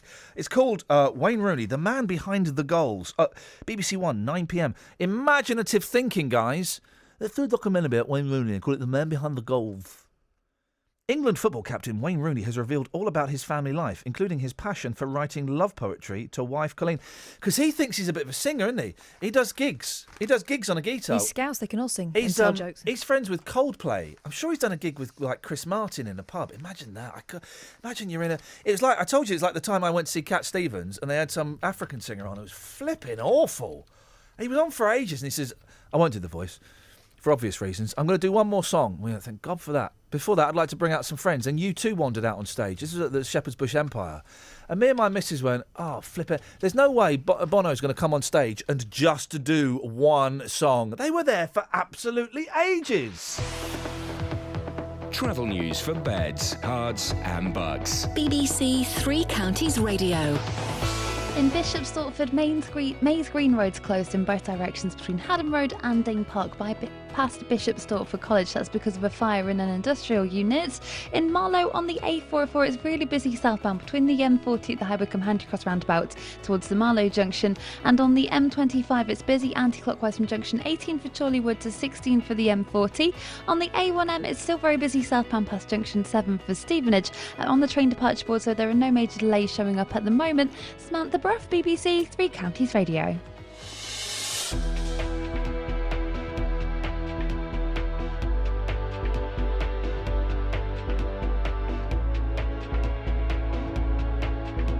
Thank you, Sammy. 8:46. It's Tuesday, the 29th of September. I'm Iain Lee. These are your headlines on BBC Three Counties Radio. Over 60 pupils and staff have been evacuated from Bishop Stortford College following a fire in the early hours of this morning. The chairman of the body, which oversees health services in Bedfordshire, says he's angry at the lack of progress in a review for Beds and Milton Keynes. And the United Nations has imposed sanctions on 4 British nationals, including a man from Buckinghamshire who've travelled to Syria to join the Islamic State group. 03459 455 555. More of your calls after the weather. Beds, Hearts and Bucks weather. BBC Three Counties Radio. Hello, very good morning to you. It's going to be another lovely day again today, very similar to how it was yesterday, and it will stay that way for the rest of the week as well, staying dry and settled with lots more sunshine to come. Now, we do have a few mist issues this morning. That will gradually lift and clear. There's a bit of fair weather cloud as well, but again, that should thin and break to give us more spells of sunshine. And lots of blue skies developing through this morning, lasting well into the afternoon. A very keen easterly breeze, actually, and exposure to that, then it is going to feel quite chilly at times, I think, particularly in the shade. But, you know, in the sunshine, then it will feel very nice indeed. And we're looking at top afternoon temperatures of up to 18 or 19 Celsius. That's 66 in Fahrenheit. Very nice day, all in all. Now, overnight tonight, the breeze is going to pick up. It will stay dry, lots of clear skies around. Probably not too much in the way of mist and fog patches into tomorrow because of the breeze. Lows just dropping out of double figures again, so quite a chilly start to the day once more tomorrow. And the breeze tomorrow is still going to be fairly brisk, and it will drag down some cooler air, so just knock a degree or so off the temperatures tomorrow, and that will be the weather tomorrow. Again, lots more sunshine to be had, and the breeze easing down on Thursday, so very pleasant once more in the sunshine. That's going to last for the rest of the week, probably a little bit more cloud as we head towards the end of the week and the weekend, but all in all dry, settled, with a breakdown possible as we head into Monday and Tuesday. Let's take a look at the... No, let's not, because it's not the coast at all, is it? No, we don't want to know Sorry, about the coast. I was just on... I know. I was just on automatic pilot. We're all, do you know what, Elizabeth? We've all been a bit like that. No. We've all been a bit on automatic pilot this morning. I don't know what it is. There's something in the air. You're forgiven because you're brilliant. Thank you, Elizabeth. We've had a brilliant summer of cricket. That's Edson Court, it's all over. But once again, we're also celebrating our unsung sporting heroes. He has such passion for sport. I'm extremely proud of what we've achieved here. Who will you nominate? We're looking for someone who inspires people to get involved in sport across Beds, Hearts and Bucks. He's funny, he's never strict with you, so you don't feel pressured. To make your nominations, go to bbc.co.uk/unsung-hero and download an entry form. The closing date is Thursday, 22nd of October, with our 2015 Unsung Hero announced at the BBC Sports Personality of the Year in December. She cares about everyone else more than she does about herself. Get inspired, get nominating. This is Iain Lee on BBC Three Counties Radio.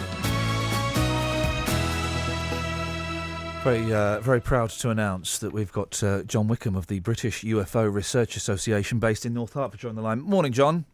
Good morning. So I have come up with this theory. This discovery of water on Mars, right? This is significant. This kind of changes the whole game, doesn't it? But they haven't confirmed it's exactly water. Their suspicion is there is water, but it's not 100% proved yet. Yet? How are they going to prove it? What? Because they've got their probes up there, haven't they? What can their probes find out? Can they analyse it enough to tell if it's water? Yes. Brilliant. Okay, so we could be onto it. And I come with this theory, and I'm not the only one to have had this theory, so I'm not going to claim credit for it. But this could be a game changer, and there could be a strong chance, I would say a 50-50 chance, that we originated on Mars. And I'm talking like millions and millions of years ago, and that for whatever reason, I don't know if it was wars or if it was bad technology or whatever, overconsumption, we destroyed Mars and we had to find another planet to escape to. Right. And how did you come by that conclusion? Well, it's kind of a WIP, a work in progress that I'm getting my head around. Because I don't buy things like the theory of evolution and stuff. I don't buy that necessarily. It's all up for grabs, isn't it? Basically, no one really knows where we come from. That is exactly correct. We could have been seeded on this planet by a comet that came and crashed into the Earth. That's not impossible. So life could exist elsewhere. We know for a fact that millions of other planets contain the same gases and elements that are abundant on Earth. Therefore, some form of life can exist on another planet.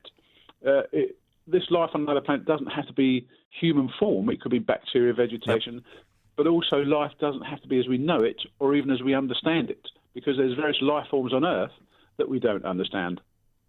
Well, also, I mean, exactly. I mean, everyone's expecting aliens to be like little green men and stuff. There's statistically, there has to be life out in the universes. I agree. It's quite logical and quite feasible for life to exist elsewhere.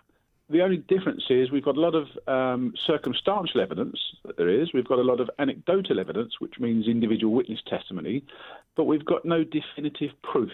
Yeah. If we did have definitive proof, with the greatest respect to you and I, we wouldn't be having this conversation. But there's lots of theories out there, but there's no definitive proof, and that's the most important factor.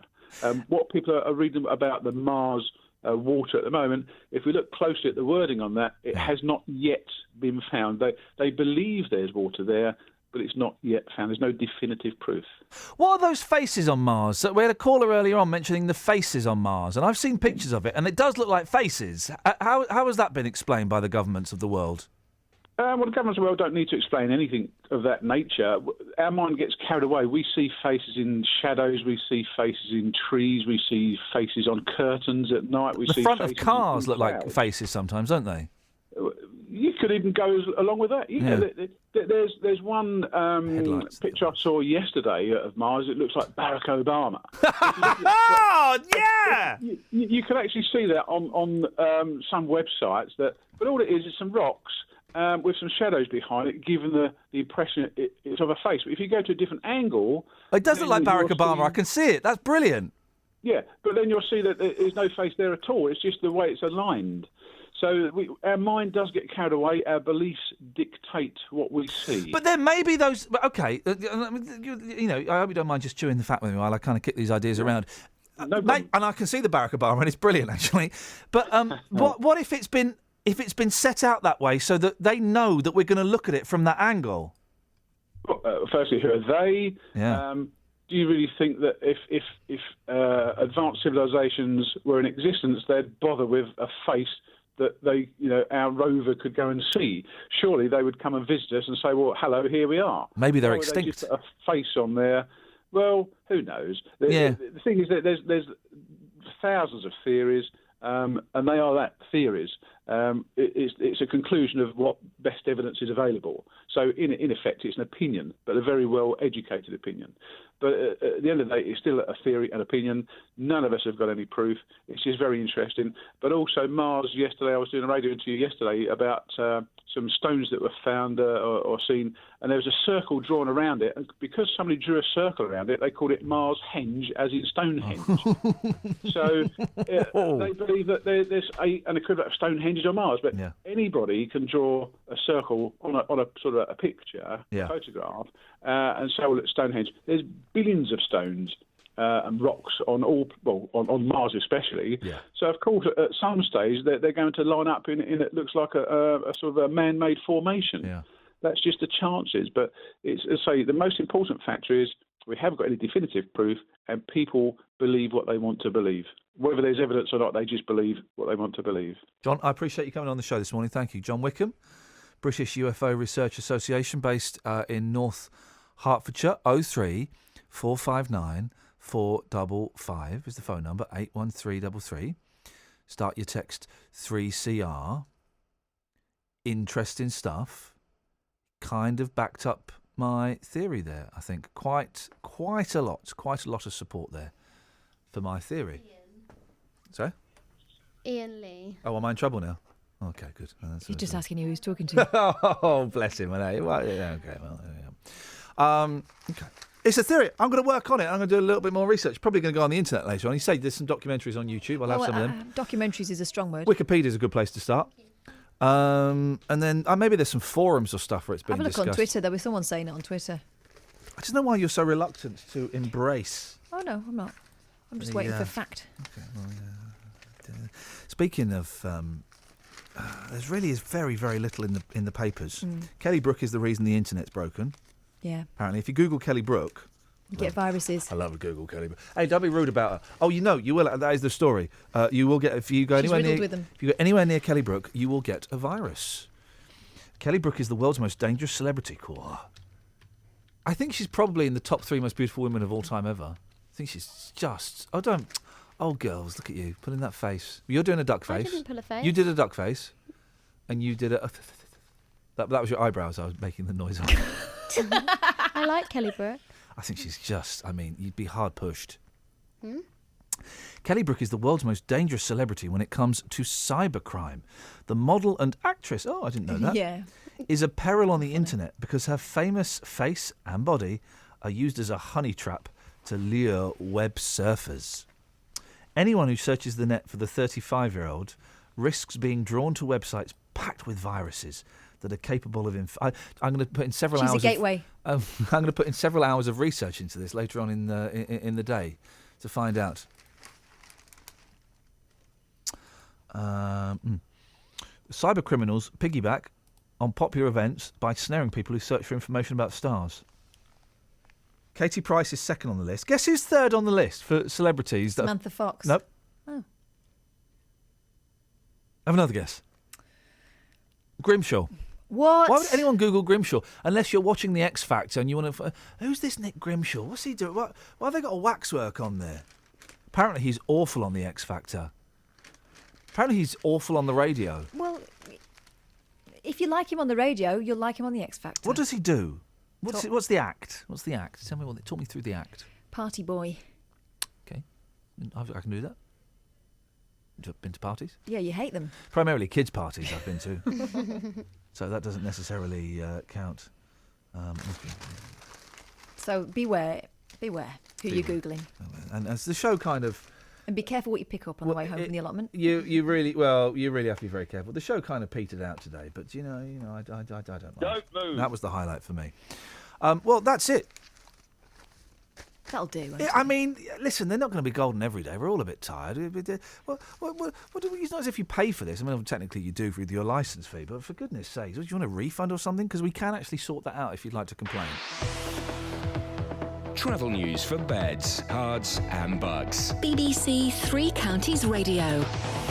On on the M40 towards London, the lane on the exit slip road has been closed at junction 4 for the High Wycombe Handycross roundabout because a lorry's broken down. It's also looking really slow on the A404 southbound in Marlow from the M40 at the High Wycombe Handycross roundabout towards the Marlow junction. In Aylesbury on the A41, it's very slow on Bicester Road at Broadfields. And in Watford on the speed sensors, Beach and Grove's very busy at Escort Road. On the motorways, the M25 is slow anti-clockwise between junction 18 for Chorleywood and 16 for the M40. And on the A1M southbound, it's very slow around junction 7 for Stevenage, Samantha Bruff, BBC Three Counties Radio. Thank you very much, Sammy. Excellent stuff indeed. If you want to get the podcast, last week's podcast is up and available. If you go to iTunes and type in Iain Lee, yeah, that'll do it. That's the name, isn't it? It should pop up. Last week's was a doozy, guys, an absolute doozy. Thank you, Kelly. Thank you, Catherine. Get well soon, Justin. Back tomorrow at 6. Until then, from us, ta-ta, ta-ta. Local and vocal across beds, hearts and bucks. This is BBC Three Counties Radio. Thank you, Ian. Good morning. Welcome to the JVS show. I'm Jonathan Vernon-Smith. It's Tuesday. It's 9 o'clock. And on today's Big Phone In, have you ever had an experience with an angry driver like Ronnie Pickering? It's the road rage incident that's become one of the most talked about videos this week, when YouTube user Steve Mitz held up traffic waiting to make a right-hand turn on his scooter. He found himself on the receiving end of a foul-mouthed barrage from a driver who seemed to think we should all know who he is. Come on, who are you then? Ronnie Pickering. Who? Ronnie Pickering. Who? Ronnie Pickering. Who the f*** that? Yeah, me. I'll play you the rest of that argument that was captured on the scooter rider's helmet cam. And I want your road rage stories this morning. Have you ever had an experience with an angry driver like Ronnie Pickering? Here's my telephone number for your call. It's 03459 455 555. This is the JVS show on BBC Three Counties Radio. First, though, let's get the latest BBC News at 9 o'clock. Here's Simon Oxley. The headlines: pupils and staff evacuated after Hertfordshire College fire, criticism of Bedfordshire and Milton Keynes health review, and UN sanctions for Wycombe jihadist. BBC Three Counties Radio. Over 60 pupils and staff have been evacuated from a Hertfordshire college following a fire in the early hours of this morning. Around 40 firefighters were called to Bishop Stortford College. The senior school and prep school will be closed today. More from Gail Sanderson. Fire crews were called to the college in Mays Green Road at about 3 a.m. Hertfordshire Fire and Rescue Service say 64 pupils and staff were evacuated, but no one was injured. The schools confirmed the fire broke out in Robert Pierce House and pupils are being accommodated elsewhere in the school. They say the fire appears to have started in the roof, but a full investigation is underway. The college hopes to be operating as near normally as possible tomorrow. The chairman of the body which oversees health services in Bedfordshire says he's angry at the lack of progress in a review which has been underway for more than 4 years. The clinical commissioning group says more work is needed to ensure the best possible service for Bedfordshire and Milton Keynes. But John Mingay from the Scrutiny Committee says they are increasingly frustrated by the money that's being spent. We heard today they're employing some consultants now. What's that going to cost? We asked the question. It wasn't answered. How much is this review costing? It wasn't answered. The Healthier Together programme before cost £2.2 million. So what's this one, which has gone on for longer than that, going to cost the public? And at a time of difficulty, to say the least, in the health service financially. The United Nations has imposed sanctions on 4 British nationals, including a man from Buckinghamshire who have travelled to Syria to join the Islamic State group. 28-year-old Omar Hussein from High Wycombe is among the men and women who will be subject to global travel bans and asset freezes. Jeremy Corbyn will make his keynote address to the Labour Party conference in Brighton today. He will tell delegates that he loves his country. Earlier this month, the Labour leader was criticised for not singing the national anthem at a service at St Paul's Cathedral. The BBC's Norman Smith